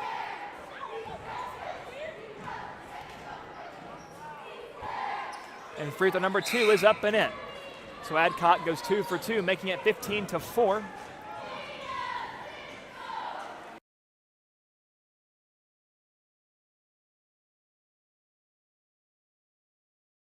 So Brown down the right side of the floor, gives to Elisha. Puckett's near the logo, gives over to Brown again on the left side of the floor. Now back to Qualls. Now Puckett pulls up from 3. No good off the rim. And Williams, the one to come down with it for Cheatham. Williams bounce pass, finds Lockhart, who was a effective 3-point shooter for Cheatham the last time these two teams played. Bumpus drives long 2, no good. Picked up by McDonald. Will driving in a hurry, gives to Qualls. Floats it, they won't get the roll, but it's tipped right to Braden Brown. The floater won't go. And the loose ball is picked up by Cheatham. Now Bumpus down the floor, wants to go all the way over McKinnon, and a late whistle comes in. The foul will be against Tyler McKinnon. Tyler McKinnon, call for the foul. Josh, I believe you say this a lot, punishing a big man for being big, and an unfortunate call there for McKinnon. That was absolutely a part of it, but on top of that, Tyler, right at the last second, started moving again, and that's what got that call. If he stays stationary or just like slides earlier to try to cut off the direct driving lane, he's probably got a clean defensive play there. And Bumpus goes 2 for 2. 15-6 as Cheatham tries to trim it down. 3:15 to play, and Elisha tries to lay it up on the float from Qualls. Can't, gets his rebound, and the putback falls in for Puckett.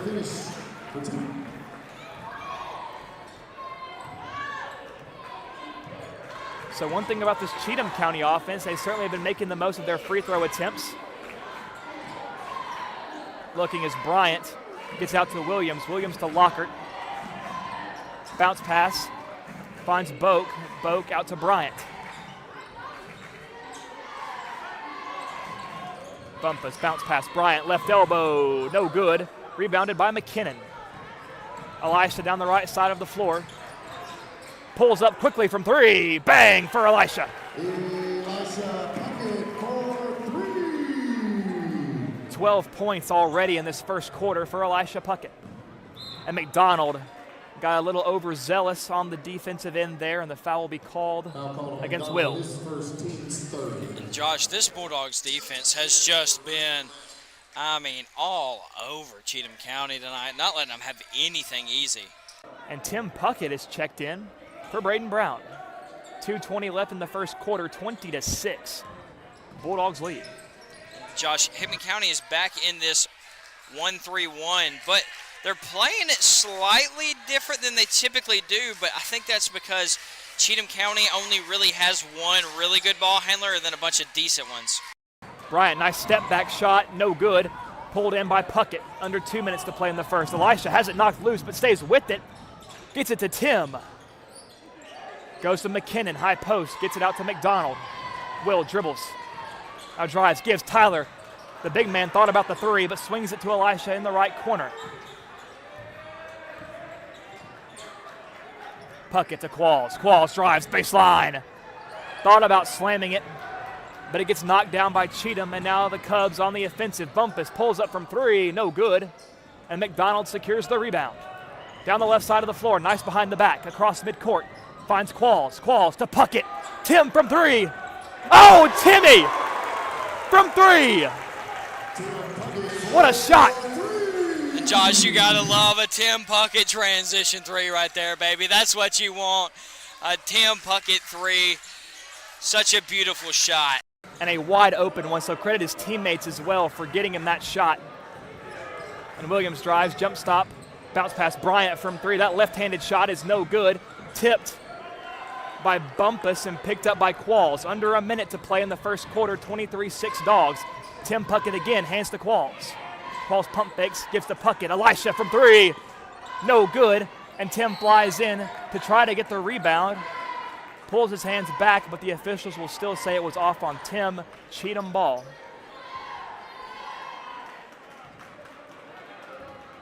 Bumpus up the floor, 35 seconds. Cheatham probably wants to bleed off some of this clock. Williams off the hands of Qualls. Love is in the air, and so is Dylan Qualls with a Valentine's Day jam.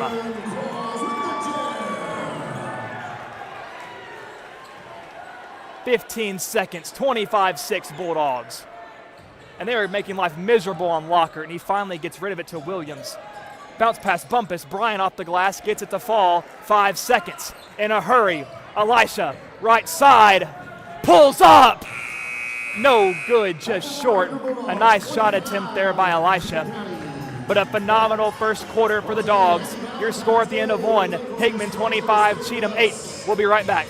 Pizza Hut, you owe Chicago an apology. Tavern-style pizza is our thing. Why couldn't you be happy with deep dish like all the tourists? That's good. And you just had to make it so crispy and delicious. It's perfection. They put the toppings all the way to the edge.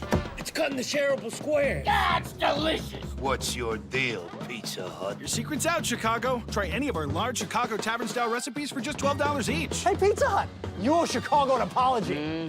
Sorry, Chicago. No one out pizza's the Hut. Apology accepted. Smart appliances, heating and cooling, solar, electric vehicles, mobile apps. Energy impacts your life in many ways. It's our job to power the technology that brings comfort and value to your busy life. Your life, your way. So you're in the driver's seat. Let us help. Contact the energy pros at Meriwether Lewis Electric. And welcome back to WNKX Live on YouTube with a presentation of Hickman County Hoops. The Dogs up 25-8 after a commanding first quarter, and Cheatham starts off this second quarter of play with the ball.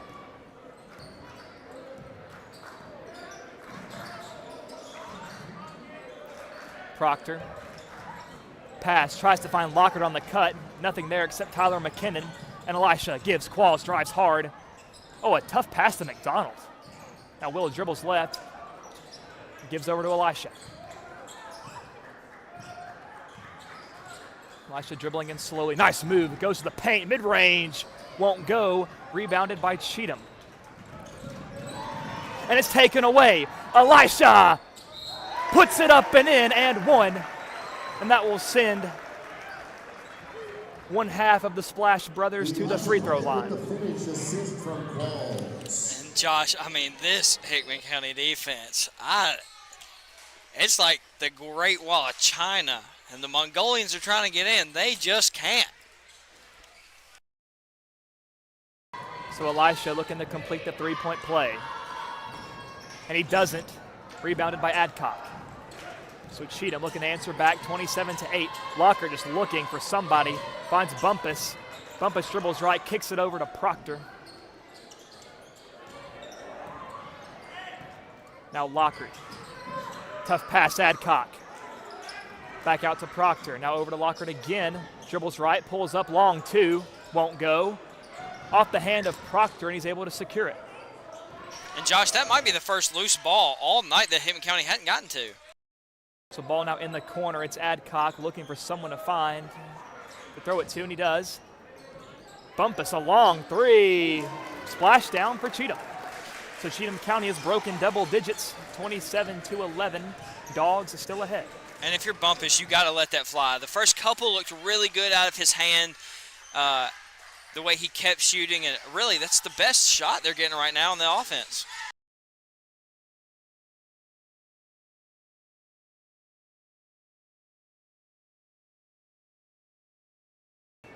So Cheatham ball. Lockhart up the floor. Bumpus, met quickly by McDonald. Lockhart bounce pass to Proctor.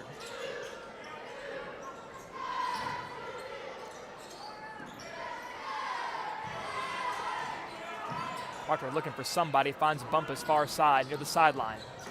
Starts dribbling, goes back up top to Lockhart, almost air mails him. Qualls tries to get a hand in there but can't. And now it's Proctor left wing. Now to the right wing, Bumpus again. Drives inside the arc, looking for somebody. Finds Adcock, and he puts it up and in over the outstretched arm of Tyler McKinnon. Great job right there, taking on the big man on the floor, meeting him at the height of his jump and getting the ball over the top of him. Qualls pump fake, bounce past McKinnon, has it knocked loose. And Lockhart picked it up, but he falls out of bounds, so it will stay with Hickman as Braden Folks, Braden Brown, Brody Worley, and Kylan Seal subbing in for Hickman. Tim Puckett, Tyler McKinnon, Dylan Qualls, and Will McDonald subbing out. We're really going to have a taste of that Bulldog depth of the bench going into the district. And lets it fly to the other side of midcourt to Braden Brown. Brown dribbles right near the wing. Brown step back. Kylan Seal over to Elisha. Elisha drives baseline, kicks it to Brody Worley. Worley across the way to Folks. Now to Elisha. Pulls up from three. Man in his face. Doesn't matter. Another three for Elisha, his second of the game. And Josh, Hickman County is now switching to the 2-3 zone. Oh, I thought Elisha was going to get that out in transition and yam it. But Elisha, phenomenal defensive play. It still goes out on Cheatham County. Just a heads-up play by Puckett. Now Brown dribbles left, guarded by Lockhart, hands off to Elisha. Elisha dribbling left, guarded by Bumpus. Corner three from Brown. Splash down and one! Wow, Braden Brown. Assist from Puckett. That's a big and one there. And Cam, it is not often we see Braden Brown shoot from the three-point line. We're used to seeing him use his shiftiness to drive in and get some tough layups. But how about that? Brown looking for the ever-elusive four-point play, and he's got it. I don't think we've seen a four-point play all year, Cam, I'm not going to lie. Yeah, at most one, but I can't really think of one off the top of my head right now. So 34-13, Bulldogs laying it on here early. Lockhart up top. Tries to find his man Adcock in the paint, lays it up and in over Elisha.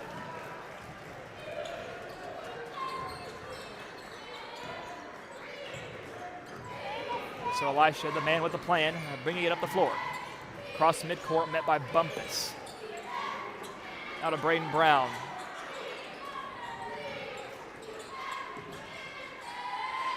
Elisha just pulls up, because why not? The shot's no good.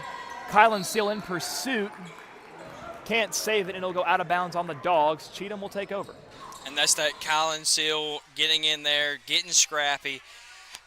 I thought that it should have headed our way, but nonetheless, him getting in there and trying to get extra possession is all. I always love watching him play. Bounce pass Adcock, drives in, lays it up, and gets it again. So Jevin Adcock has been the leading scorer for Cheatham, at least inside the three-point line. Elisha, nice move, dribbles right, pump fake, floater, falls in. As if you needed me to say anything, we all knew that was going to find the bottom of the net. Bumpus, left wing, gives up top, Lockhart. And Hickman County switched in man-to-man again. You don't see this too often from them, but with a matchup like Cheatham County, height-wise, size-wise, they're to the advantage, especially athletically. So I think a good job by Coach Dawson. And Bumpus tries to move. Brody Worley having none of it. Some great defense, and Bumpus just pulls up a contested three. Ball's in for Cheatham. 36-20 your score. Dogs still lead by 16.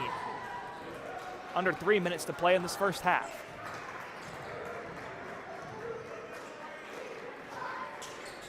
Kylan Seal, high post, hands to Braden Brown, drives all the way, off the glass, gets it to go.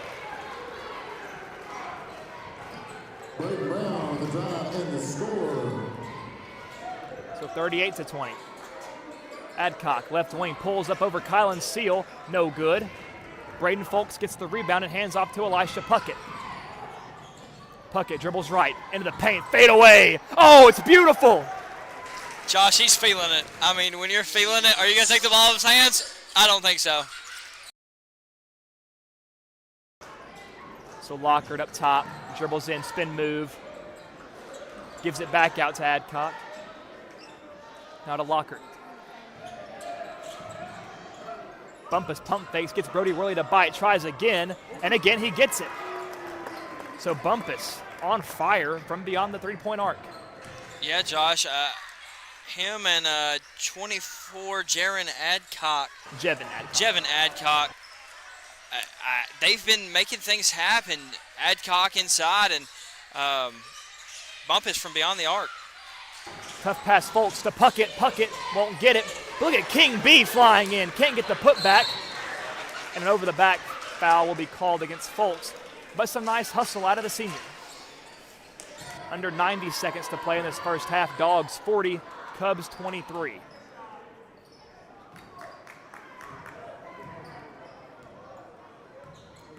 It's Locker at leftmost side of the floor. Met by Folks. Gives to Bumpus. If you're Worley, you can't give him any space. Bumpus drives baseline and dribbles back out and hands to Proctor. Now Locker pulls up from the free throw stripe, gets it to fall. So a minute left, 40-25 Dogs lead. And Josh, Cheatham County is playing a lot of iso ball, but they're getting a lot of really good looks from it. And it's working for them recently. So I wouldn't be surprised if we see a little more of that. Braden Brown gives to Elisha. Being double teamed, steps through. Nice pass to Kylan Seal, who tried to go back to Elisha, but it'll be a turnover picked up by Lockhart. Goes to the corner, it's Bumpus, bounce pass, finds Adcock, and the ball hits the baseline as he was looking for his man Adam Boak in the right corner. Bulldog ball.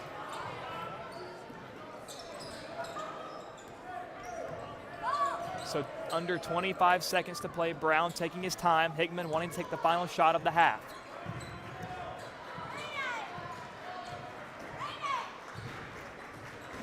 Brown patiently awaiting. 10 seconds now. Brown dribbles left hard. Nice screen by Seal. Looking for help. Folks from three. And he won't get the roll with 1 second. He lets it fly too high. And it bounces off the top of the backboard and into the rafters. And that brings us to the end of our first half. And at the end of our second quarter, your score, Hickman County 40, Cheatham County 25. We'll take a brief intermission. We'll be right back. Smart appliances, heating and cooling, solar, electric vehicles, mobile apps. Energy impacts your life in many ways. It's our job to power the technology that brings comfort and value to your busy life. Your life, your way. So you're in the driver's seat. Let us help. Contact the energy pros at Meriwether Lewis Electric. Pizza Hut, you owe Chicago an apology. Tavern style pizza is our thing. Why couldn't you be happy with deep dish like all the tourists? That's good. and you just had to make it so crispy and delicious. It's perfection. They put the toppings all the way to the edge. It's cut in the shareable square. That's delicious. What's your deal, Pizza Hut? Your secret's out, Chicago. Try any of our large Chicago Tavern-style recipes for just $12 each. Hey, Pizza Hut, you owe Chicago an apology. Sorry, Chicago. No one out pizzas the Hut. Apology accepted.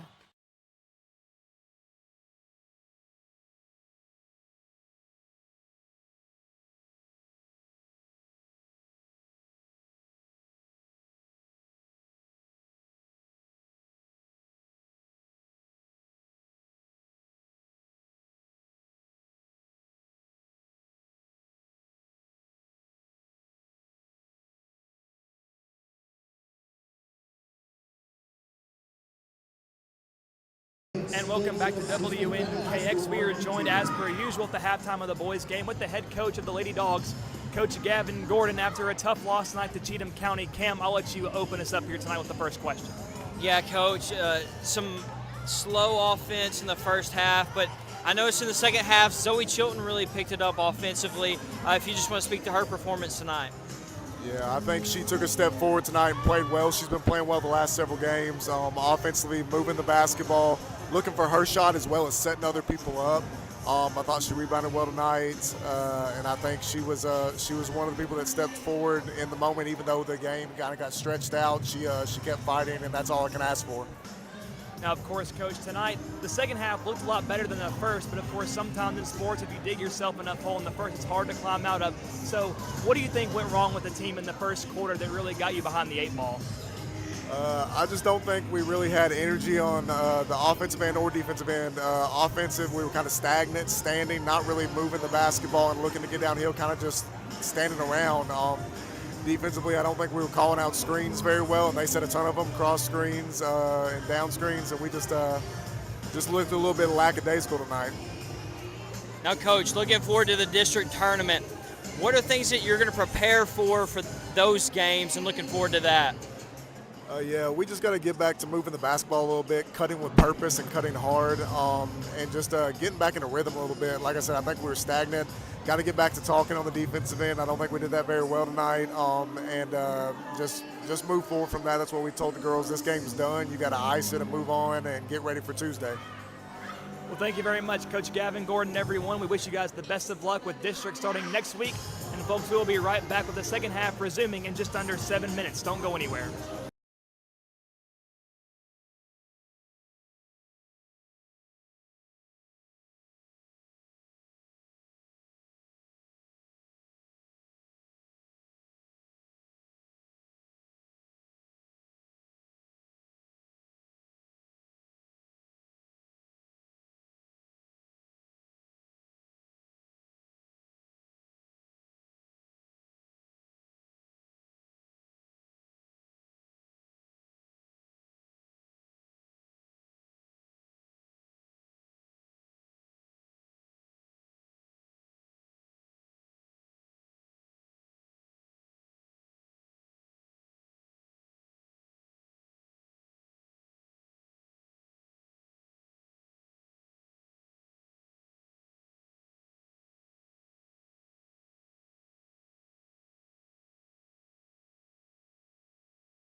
So we are just over a minute away from resuming with second half action here from J.E. Siska Memorial Gymnasium at Hickman County High School. And Cam, I just want to go over what we saw in that first half from the Bulldogs. Of course, right now at the half, they lead over Cheatham 40-25. And we saw Elisha Puckett with 21 points. A stellar first half for Elisha. Dylan Qualls had 4 points, a couple of tough twos, including one stellar dunk. We saw Will McDonald splash a couple of threes. Tim Puckett had a big three. Braden Brown had a 3 and 1, which he would make the free throw to give himself 4 points, and then he would have a tough 2 later on in the ball game. So really good all-around offense. I want to say they're balancing it, but really when you see one guy with 21 points, it's hard to make that claim. But it's not like Elisha's the only one playing well. Everyone is. He just happens to be the one that puts the ball in the hoop. Well, Josh, you know, when your best player is hot, it's nonsensical not to give him the basketball, right? I mean, in my opinion, you know, if my best, most efficient scorer, most intelligent player is out there having himself a night, I'm giving him the ball and saying, gentlemen, get out of his way. I mean, I want to see this guy put up another 21 and go for 42 this game. And that's certainly a possibility, Cam. And Hickman County will start the quarter off with the ball. It's Dylan Qualls. Puckett out to McDonald from 3. Will McDonald is on fire from on the three-point line. Cam, I'm not sure if he's missed a three-pointer yet tonight. Maybe 1 or 2, if that. Either way, Josh, he's lighting it up out there, shooting it with confidence, and his stroke looks good. Gets the steal, driving, throws it down. Elisha Puckett. No way! And a technical is called after he immediately let go of the rim. He immediately let go of it. I mean, come on.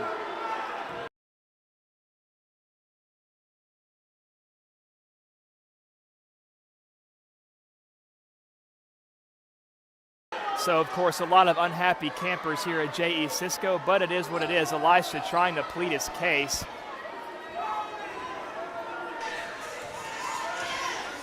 But Cam, that was an awesome dunk. Elisha threw it down, and Bumpus at the line shooting his 2 technical free throws. He makes the first one. Josh, we've seen that 2 games in a row. Not only did Elisha, okay, so last game, Dylan Qualls dunked, pulled up on the rim, and let guys go underneath him. Elisha didn't even pull his feet up that time. You hate to see that, Josh. Yeah, you do. It just takes away the fun. It's basketball. It's supposed to be fun. And it's taken away by Brown. Floats it. McDonald behind the back. Goes off the glass, won't go. Puckett gets the putback, and it falls in. A nice finish by Puckett as Hickman County leads by 20 points, 47-27. It goes off the hands of Boak. Qualls. Bounce pass to Brown. Brown gives to Puckett from 3. He's on a tear. It'll take a lot more than a technical to stop Elisha Puckett as Cheatham tries to move it down the floor. 50-27, your Score Dogs lead. Josh, especially tonight, I don't know that there's much of anything stopping. Maybe Kawhi Leonard. And an open 3, no good. Doesn't touch the rim. And Qualls down the left side. Gives to Puckett. Steps up. Drives all the way, floater. The bounce won't go. The ball's loose and picked up by Boak. It's Williams down the right side.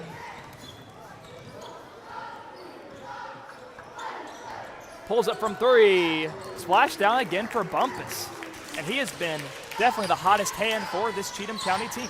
Yeah, when we played at Cheatham, I noticed he had a really good shot. Shots just weren't falling for him. Tonight, he's seeing it well, so keep letting it fly, young man. McDonald again pulls up, and again he buries it. Now, I don't know what's up with Will, but we're just not seeing the typical McDonald celebrations. Maybe that tech from last game calmed him down. He's letting this game talk, and Adcock drives. The ball's on the floor, and it's given back to Adcock. And Proctor dribbles in, bounce pass. Williams goes up. The layup is good, and 1 is called. So that will send Williams to the line. Try to complete the and 1 play. And Cam, I think Will McDonald, he's He's gone robotic tonight. He has aimbot activated. He can't miss, but also takes away his celebrations. A pretty good trade-off, I think. He's got corner 3 Hall of Fame badge from 2K. And the end one is completed by Williams, 53-33. Dogs still lead. Elisha to McKinnon, high post. Hands off to Brown. Brown drives all the way. The shot won't fall. Picked up by Proctor. Down the floor to Williams. Williams goes behind the back looking for help. Bounce pass to Proctor. Proctor drives. Has it knocked away. McDonald picks up the loose ball. Down the floor, and Will, the jam for Mr. McDonald. And once again, calm, cool, and collected as McDonald jams it down, gets right back in the defensive position. Different breed tonight. He's coming for heads. I'm loving this side of McDonald, and Boak lays it up and in for Cheatham. Brown to McDonald, right side. Will slows it down. Under 5 minutes to play in the third quarter.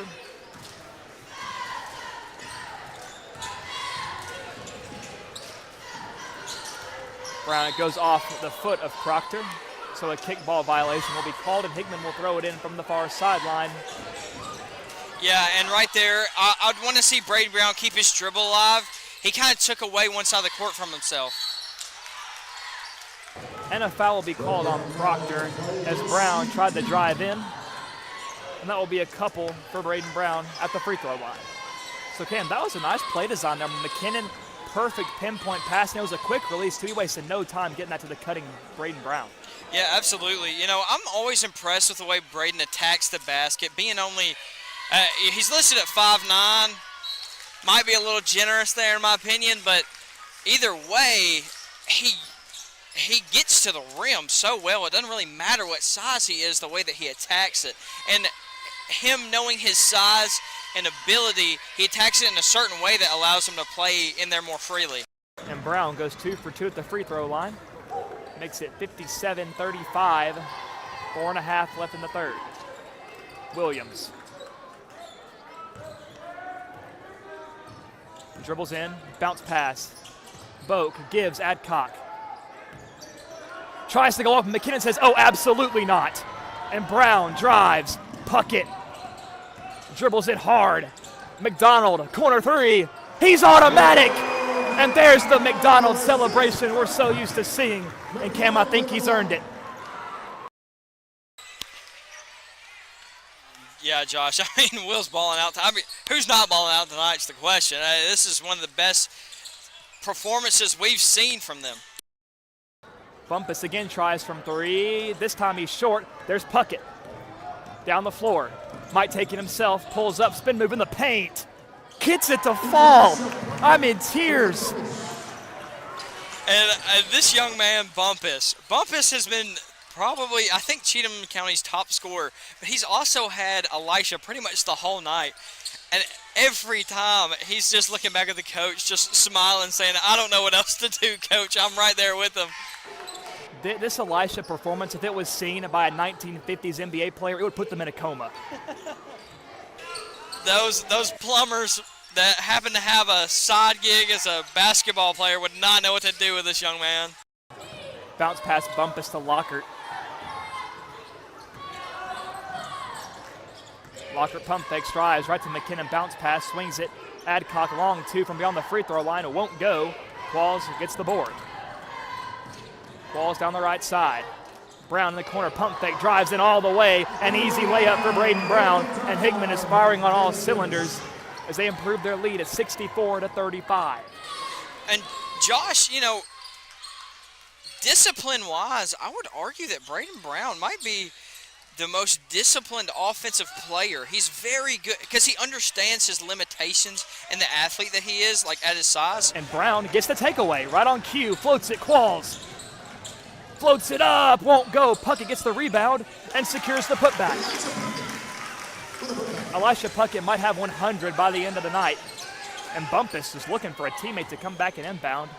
And Hickman has this Cheatham team all in knots, Cam, as they lead 66-35 with under 2 minutes to play in the third quarter. Bumpus tries to drive over McKinnon. The layup no good, and Elisha secures the board. Finds Qualls one-on-one. Dillon is fouled and will go to the line. So nice job by Qualls not to do too much, but to draw the foul, and he gets his 2 shots. Yeah, Josh, you know, Dillon being the vertical athlete he is, I really want to see him continue to grow into, I think his next step is when I'm driving to the basket, have a counter for when a defender's there to step up, right? There's a defender right there, and Dillon kind of just wanted to go into him. I would love to either see him just hard one dribble and pull up, or act like I'm attacking, spin move to the middle. And Qualls misses both free throws, and it's picked up by Proctor. Williams now driving on McDonald, and Will says not today. A foul is called, and Will did not agree with that one. I think the ref is right, but you want to see it for Will's sake. We've already seen one stellar block by Tyler McKinnon not too long ago.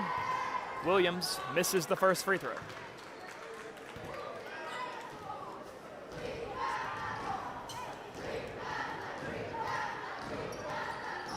And he gets the second one. So make it 66-36. Brown down the right side, gives to Qualls.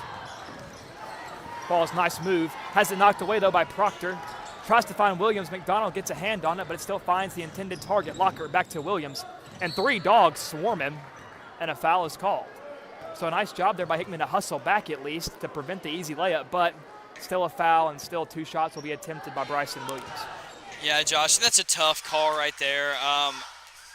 A lot of hands with kind of a funky-looking shot is going to get it called every time. When you see 3 people swarmed on the offensive guy, you're probably going to get the call. And Williams was 0 for 2. McKinnon gets the rebound, gives to Elisha. Elisha has it ripped away by Williams, and Williams deflects it out of bounds. And I've been impressed with his adjustment in the second half. Bryson Williams, he's made a good adjustment defensively. He's tried to get into ball handlers before they're going to make their move. A lot of the guys on Hickman County will make almost a little hop step or some type of move before they make a full-on McDonald move. pulls up deep 3. This one short, a rare miss by McDonald. And Cheatham on the offensive with a minute to play in the third quarter. Locker, Williams in the corner, all on the baseline. Qualls knocks it loose, tries to pick it up, but Williams secures it. Bryant in the paint, lays it up, then it goes in. So 45 seconds, Dogs lead 66-38.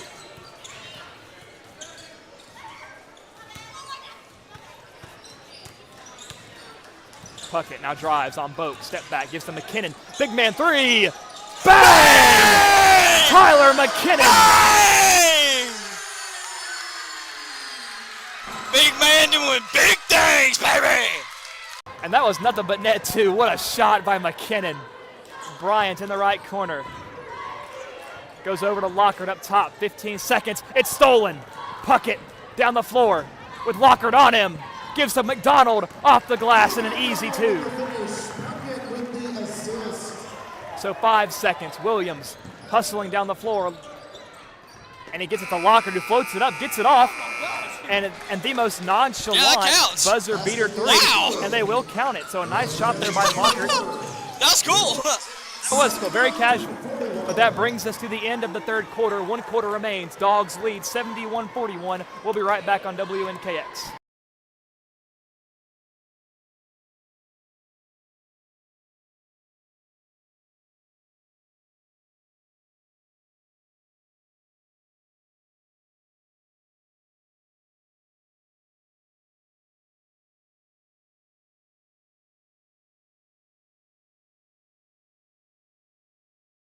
Smart appliances, heating and cooling, solar, electric vehicles, mobile apps.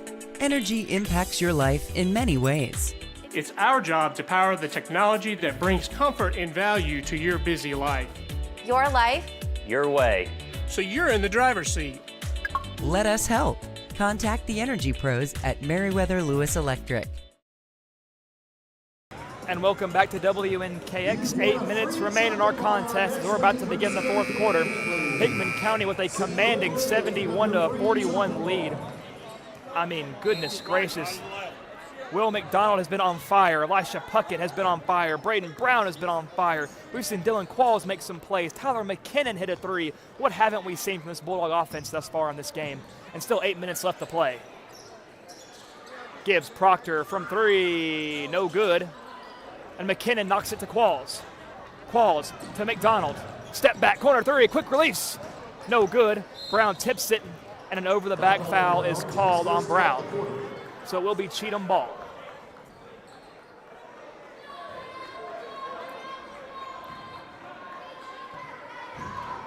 Of course, Elisha Puckett with 32 points on the night. What a performance it's been for the senior. Proctor, bounce pass into the corner. Looking, goes it out, and McDonald gets a hand on it, picked up by Braden Brown. Brown has it ripped by Bryant, but he picks it up, secures it. McKinnon goes for the jam, no good. Qualls gets it. Dylan goes for a jam of sorts. No good, but he will shoot 2. So a very chaotic sequence there. You love the confidence from McKinnon. A few weeks ago, he probably never would have attempted that dunk, but after he got that big one a few games ago, he has been feeling it, Cam. He wanted it. Big dog wanted that thing. And you love to see it. I love seeing an aggressive Tyler McKinnon. And Qualls knocks down free throw number 1. His first points of the second half.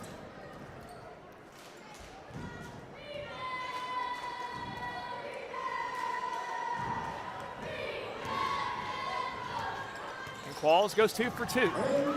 So he went 0 for 2 the last time at the line, but a nice course correction there by Qualls. 73-41 your score. Bulldogs lead by a lot. Bryant pulls up from the free throw stripe, no good. And it's a loose ball picked up by Braden Brown, who gives to Elisha Puckett.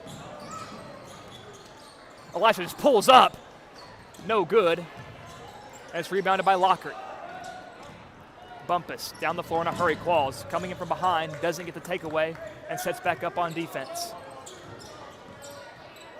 Lockhart bounce pass goes out. Bumpus gives to Bryant, and McKinnon knocks it loose, but Bryant's able to secure it. Now Bumpus drives in.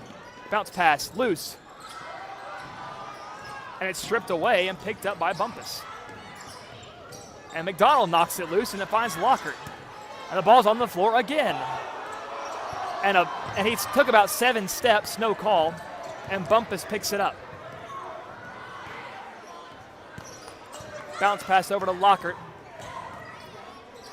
Boak drives, layup, good. Nice move there, and a nice shot by Boak. Still a 30-point ball game, 73-43.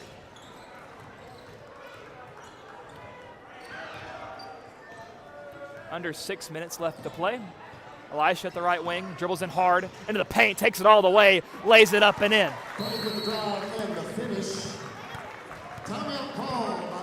Elisha has been unstoppable, and we will have a mass substitution here as Tim Puckett, Kylan Seal, Taylor Hutchison. Waiting for the last 2 to be announced. It's Brody Worley and Braden Folks, the new 5 for the Dogs. And Kim, I would imagine that will just about do it for the starting 5 of Hickman County. Yeah, Josh, I would say so. I think they did enough damage to win this game.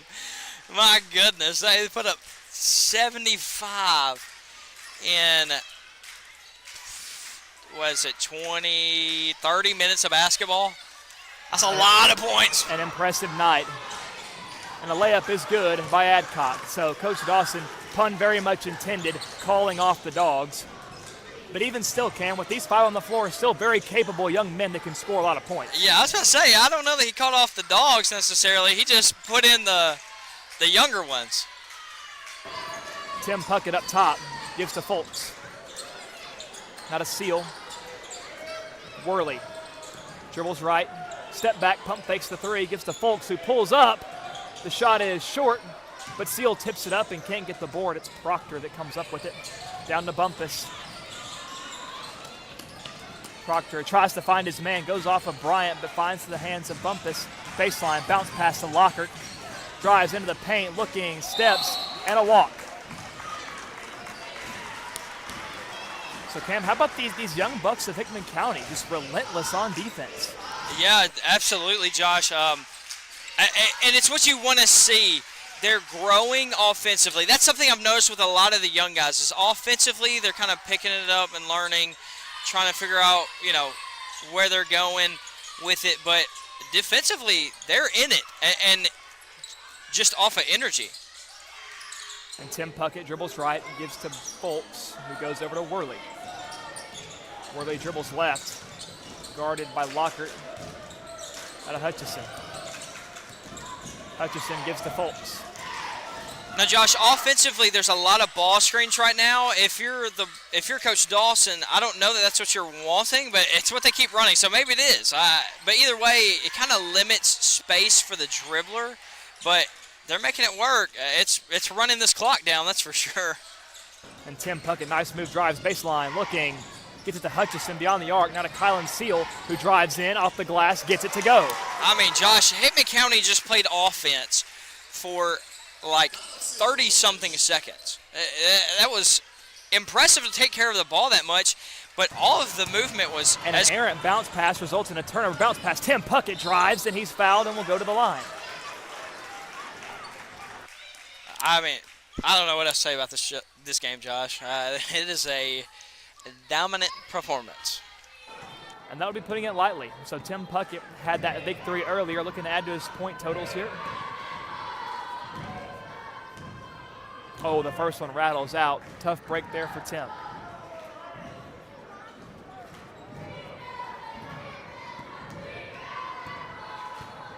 And Puckett can't get the second one. So two tough rolls there for Puckett, who scores 77-45. Lockhart at the right elbow gives out to Bumpus. Bumpus has to dribble left and gets over to Lockhart. Under 3.5 to play. Cheatham's looking for somewhere to go, finds Adcock, gives out.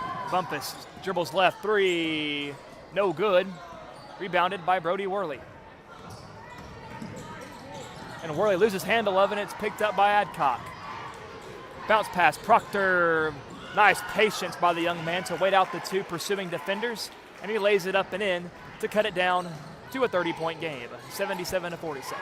And if you're Coach Dawson, you just want to see these young guys play discipline. They're playing just kind of out of themselves right now. They know how to play basketball. There's a turnover Another there. turnover. Hutchison, Lockhart lays it up and in. So Cam, really not used to seeing that from Hutchison. He's a very disciplined player, has good handles. Overall, great player. Doesn't turn over a whole lot, but he does right there. And Hutchison drives, steps back, gives to Tim Puckett. Spin move, gives back over to Hutchison. Out of Worley, who floats it to Seal, but has it tipped by Bryant into the hands of Lockhart. Worley trying to play some tough defense on the sideline, but will be called for the foul. 2:15 left. And it looks like now Cheatham County will be subbing in their young bucks as well. Josh, Brody Worley has to understand when I am playing defense and I am moving forward towards the person that has the basketball, the chances of me fouling are astronomical. That's a higher chance than anywhere else on the floor or any other situation you'll be in. So he has to be like, you have to move with the ball. Even if you want to get a steal, move with the ball. Lockhart steps up, three, no good, off the left of the rim. Out of bounds, Bulldog ball. So under 2 left to play. Some more substitutions for the Dogs. Out of the lane, Dane Gilbert and Karsten Weber in for Hickman County. And Tim Puckett, Kylan Seal exiting the game. And so does Brody Worley.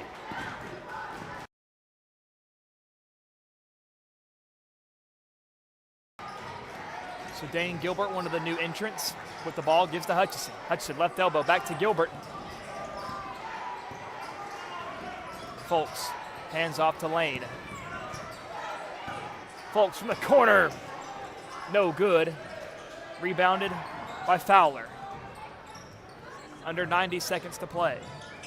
In the corner, corner three, no good. Tipped up, rebounded by Lockhart, looks to put it back, steps through, won't go. Weber secures the rebound. Hutchison, left side of the floor. At the free throw stripe.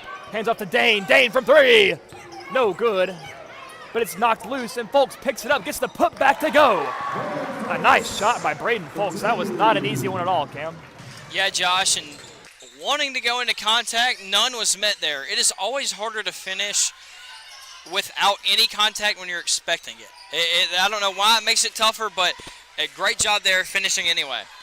So under a minute, 40 seconds to play, as Hickman County is going to end the season with a bang. As Cooper Jeanette knocks down a three for Cheatham County, makes it 79-52. Under 30 seconds to play, Gilbert up the floor.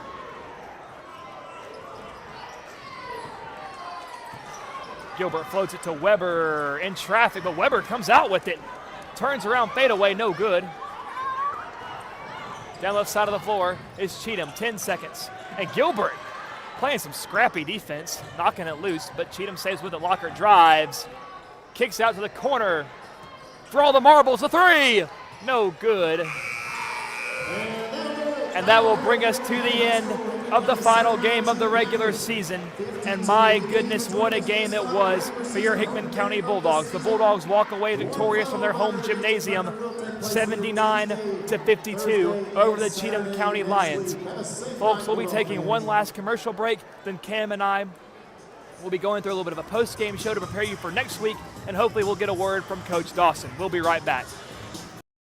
Smart appliances, heating and cooling, solar, electric vehicles, mobile apps. Energy impacts your life in many ways. It's our job to power the technology that brings comfort and value to your busy life. Your life, your way. So you're in the driver's seat. Let us help. Contact the Energy Pros at Meriwether Lewis Electric. Pizza Hut, you owe Chicago an apology. Tavern style pizza is our thing. Why couldn't you be happy with deep dish like all the tourists? That's good. and you just had to make it so crispy and delicious. It's perfection. They put the toppings all the way to the edge. It's cut in the shareable square. That's delicious. What's your deal, Pizza Hut? Your secret's out, Chicago. Try any of our large Chicago Tavern-style recipes for just $12 each. Hey, Pizza Hut, you owe Chicago an apology. Sorry, Chicago. No one out pizzas the Hut. Apology accepted.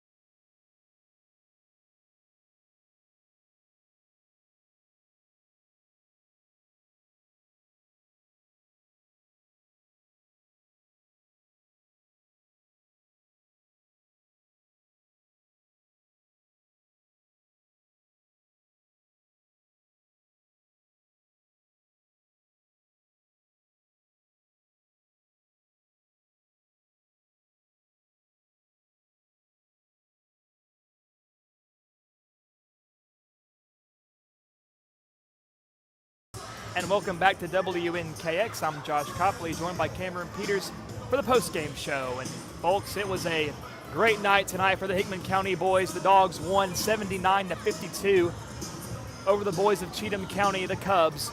And Cam, I feel like if we just spent this entire show talking about things they did right, I feel like we could be here until next week. Yeah, Josh, I think we can make it to Tuesday. We wouldn't have to move from these seats. That was the most dominant performance of basketball I have seen these Hickman County men play all season, and Josh, I think that's a really good sign. Oh, going forward, absolutely. Now, Cam, Hickman County improved their winning streak tonight to 10 games. Double digits is never easy, no matter what level, no matter what sport. So kudos to these Bulldogs who've been playing their best ball all year these last 10 games. They improved their record to 19-7, 6-0 in the district now, while Cheatham County falls to 8-18, 0-6 in the district, and that was Cheatham's 5th loss in a row. And Cam, I believe it would be our best guess that these two teams will meet up first game of the district tournament. Yeah, Josh, that would be the most likely assumption. I believe they're the only team without a win in the district, which we will inevitably face the lowest seed. since we went undefeated. So I'm expecting to see these guys probably, Wednesday? First round of the games for the guys? Well, I know for sure the games are Tuesday, Thursday, and Saturday. I believe the girls are Tuesday, boys are on Thursday, so we'll have a little bit longer to wait for the guys' matchups. But, of course, we don't know that for 100% fact, but WNKX will update you as it gets closer and closer to tournament time, which truly it's right upon us, so we won't keep you waiting for too long on the official brackets and the official matchups that we will be seeing. But we know the Bulldogs, for a fact, will be the 1 seed in the district, and they deserve it. 6-0, 10-game winning streak, winning record. I mean, putting up 79 points over a district opponent is just phenomenal, Cam, and there were a lot of reasons why that was. Now, you can look to the 34-point performance by Elisha Puckett. Now, you could say that was a big reason why they scored as much as they did, and it's probably true. But let's think about how Elisha was able to manufacture those shots, right? It wasn't just a 1v5 on the floor. Elisha had a great supporting cast out there tonight, and he made the absolute most of it. Yeah, Josh, I mean, you look at the stat sheet, and it's like you almost, you see somebody scored 34 in a high school game, and you're like, probably scored most of the points. And then you see that Will McDonald scored 19. And you're like, oh, well, it's probably just those two. And then you look at the rest of the stat sheet. Braden Brown had double digits. That's a guy you don't usually see in double digits. My word. I mean, absolute dogfight tonight. And the thing that got me was not the fact that they scored 79 points total. When they took the starters out with 6 minutes left to go in the fourth, that means that they had played 30 minutes of basketball. They had scored 75 points. Now, you could look at that and say the young guys should have scored more in the last few minutes. They only scored 4. Fair. But you can also look at that and say, you have got to play so good to score 75 points. That means defensively you have to be constantly turning them over. That means your time of possession has to be, super, not necessarily super high because you're putting up a lot of shots when you score that much, but, it had to be so dominant. It's hard to talk about a game where you play good, right? Because you're trying to find imperfections, right, to talk about. But because, the bad things are a lot easier to talk about. It's hard to pick out any tonight, Josh. And I'm telling you, that should be a sign of things to come, that they have fully hit their stride. Well, and Cam, something that we don't keep track of, at least we don't on our stat sheet up here at the table where we broadcast from, are the defensive statistics, right? You can look at a stat sheet and say, well, so-and-so had this many points, so-and-so had this many points, so that determines what makes a good night. No, not at all. Now, it does help that almost everyone had a good night scoring, but Cam, look at the defensive stats. How many takeaways do you think these Bulldogs had in just the first half alone? I mean, there were so many points on takeaways as well that the Bulldogs were able to capitalize off of. Right, Will McDonald did that several times. Dylan Qualls, yes, Qualls only had 6, but most of those were on takeaways where he got the ball, drove down the floor, and took advantage of what was given to him. And I really think we're starting to see a lot more disciplined ball being played from Dylan. I know we saw that a lot on Tuesday. He looked like a different player out there. Still the same long Dylan who plays great defense, who's able to drive in on just about anyone, but he wasn't being over-aggressive. He was playing within himself. So I do want to give credit to Dylan Qualls here, how he's played, not just tonight, but the last few games as well. Yeah, I think it's a full commitment from all facets of basketball, right? And first and foremost, I feel like it is a performance that is not based in what can I do for myself, but what can I do for the team around me? I mean, my goodness, he absolutely is just – it's a wonderful show that is just being masterfully put together by these dogs. Dylan, just a full commitment to effort. The team, a full commitment to effort. And that's what you see, is when they are this committed to giving everything they have and everything for each other. Look at the score. That's what happens. Well, and it's like Coach Dawson has said several times in these interviews. His philosophy is run, gun, or run, fun, and gun. He has some variation of that saying, but And that's really how they've been playing. They've been running, they've been gunning, they've been playing great offense, great defense, but also they just enjoy being on the floor, not just playing the sport, but being together with one another. I mean, these guys are friends, they're buddies, they see each other in the halls of the high school every day, going to classes, they practice together, they probably hang out outside of school together. So to see it all kind of culminate here on the floor into being such a great basketball team, it's really heartwarming to watch, and it's so fun. It makes our jobs easy. I mean, getting to come out here is the highlight of my week. I don't know if it is for you as well. I would hope so. But, of course, this has been an incredible journey for the Bulldogs, for us. You know, of course, starting this program here at WNKX to be able to broadcast these games. It's been such a great time. And, of course, more games still on the way with the district tournament next week. But now, Cam, do you think there's a difference? Of course, we will be at home for the district, so that will help things a lot as far as having a packed house of your own fans. It'll be raucous. It'll be loud. We'll probably see more fans for those games than we've seen all year. But do you think the players, now Cam, going back to your days as a player, is there a different feel about a game when you enter during the district, or do you try to keep it just another day at the office? I think it depends on the position that you're in. I think if you're the Bulldogs, you can come in with a confidence that you've defeated everybody that you're going to play. You know, you have an advantage in multiple aspects of the game. So 100% think that it can feel more of a normal game. Now, there were games that I played where we weren't just, you know, we weren't the number one seed coming in, you know, undoubtedly dominating. That, you know, it carried a little bit more weight because you knew that the end could possibly be near. And I think it just causes a team that's in Hickman County situation, it is just more of a urgency. And I think that we're going to see them play not out of panic, not out of, oh, boy, like, you know, I hope we win. I think it's just going to be a, let's go take care of these games. Let's leave no doubt. Let's go take care of, you know, anything that could go wrong. If we just beat them to it, we don't have to worry about getting sent home. Now, Kim, a player I want to talk about when it comes to district play, because it is a high-stakes game, how will Will McDonald handle the pressure of a high-stakes game? We go back to the game where we went to Columbia Academy, of course, a school where he formerly went to, knows a lot of people on the team. It was a game that he saw as a homecoming, and Cam, he didn't play great.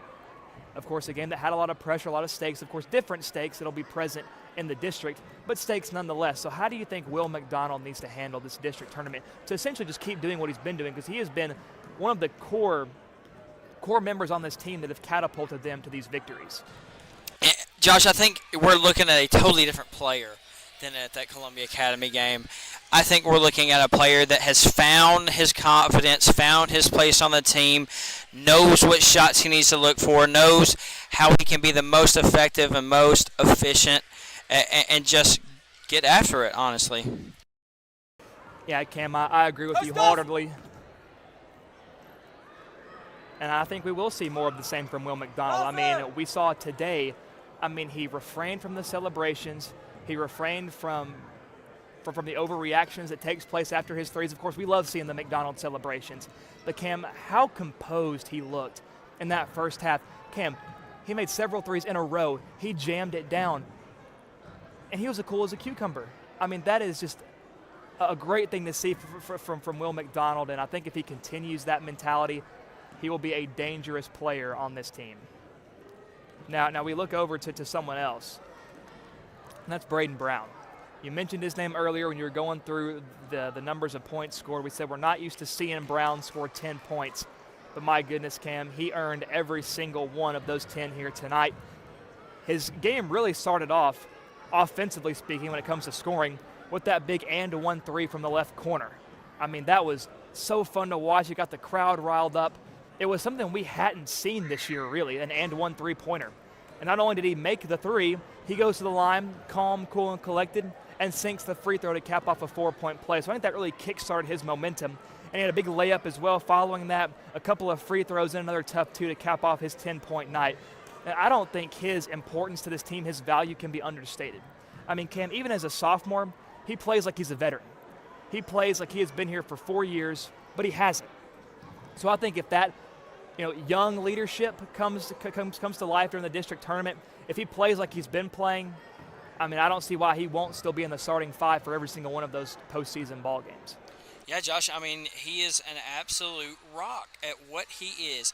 He understands he is a defensive-minded energy booster that can cause havoc on defense. He makes things happen, and on offense, he knows that he needs to primarily look to drive and kick, right? He's going in to create. That's what he wants to do. That's how he's most effective, so he understands that's what he looks for. But at times, he has taken that open three. He's not always making them, right? And the longer we've gone in the season, the more makes he has. And so I think that he's just growing in confidence. I think you make a great point. I mean, him getting comfortable is going to be so important as well, right? Someone who's not necessarily used, to being in the starting five, right? Of course, when you're so young, you really shouldn't expect that, right? You shouldn't be experienced in that role. But I think that also shows the trust that Coach Dawson has in this young man to keep putting him out there and in the starting five, and I don't see why he wouldn't keep doing that. And I think every time we see a game like this where it always ends in a blowout, that we see the younger guys, I mean, Coach Dawson can't help but smile, right? He sees so much talent on this floor. I think his team will be in good hands for years to come, but I think for right now, he's just looking to the here and now, one game at a time. Yeah, absolutely. Coach Dawson is always a what's next. Let's take care of what's in front of us, and then immediately move on to what's next. And all year, I think he's been looking to what this team could be. And I fully believe Coach Dawson doesn't think that they've hit their peak yet. I think he fully believes that there's more to come out of this team. Well, Cam, and let's rewind back just a few weeks ago, a couple months ago, where we were early on in the season, early midway, and Hickman looked good. We saw their potential, but they didn't look like the world beaters that we see now. I mean, the improvement this team has made. I mean, even when the Bulldogs' record was closer to 500 earlier in the year, Coach Dawson said, this isn't all you'll see from the Bulldogs this year. It's almost like he knew. He had a premonition, a vision that this team was going to be better than they were. So I give props to Coach Dawson for not giving up on this team despite how they looked earlier on, because, Cam, they had a lot of tough competition. Right, I think back to that Thanksgiving tournament in Siegel. Right, they were facing some heavy hitters, and while they did get beat, those games certainly help you in the long run. I mean, look now. I mean, look at how they've handled teams that are beneath them. They haven't been playing down. They've just been playing their ball game. And it worked out perfectly, especially here tonight. I mean, winning 79-52. And I believe we will be joined by Coach Dawson here in just a few moments. But, of course, with Coach Dawson, you never know, right? I mean, he is a hard one to catch. A lot of guys to talk to in that locker room. But, folks, I believe, from what I've heard, we will just be signing off here right now. So hopefully we'll get to talk to Coach Dawson sooner rather than later as he talks to his team right now as he prepares his guys for the district tournament. And, folks, me and Cam, we will be preparing for the districts as well, as we have a lot of games ahead of us. There will be 8 games played over the course of the tournament, even games that don't include East or Centerville. We will be covering those. So if you ever want to tune in, find out what the status is of the tournament, feel free to stop by our YouTube channel, check us out during the live stream, and be a part of the action every step of the way. But until districts, this is the end of the regular season. For my broadcast colleague Cameron Peters, I've been Josh Copley with WNKX, bidding you adieu, goodbye, and good night.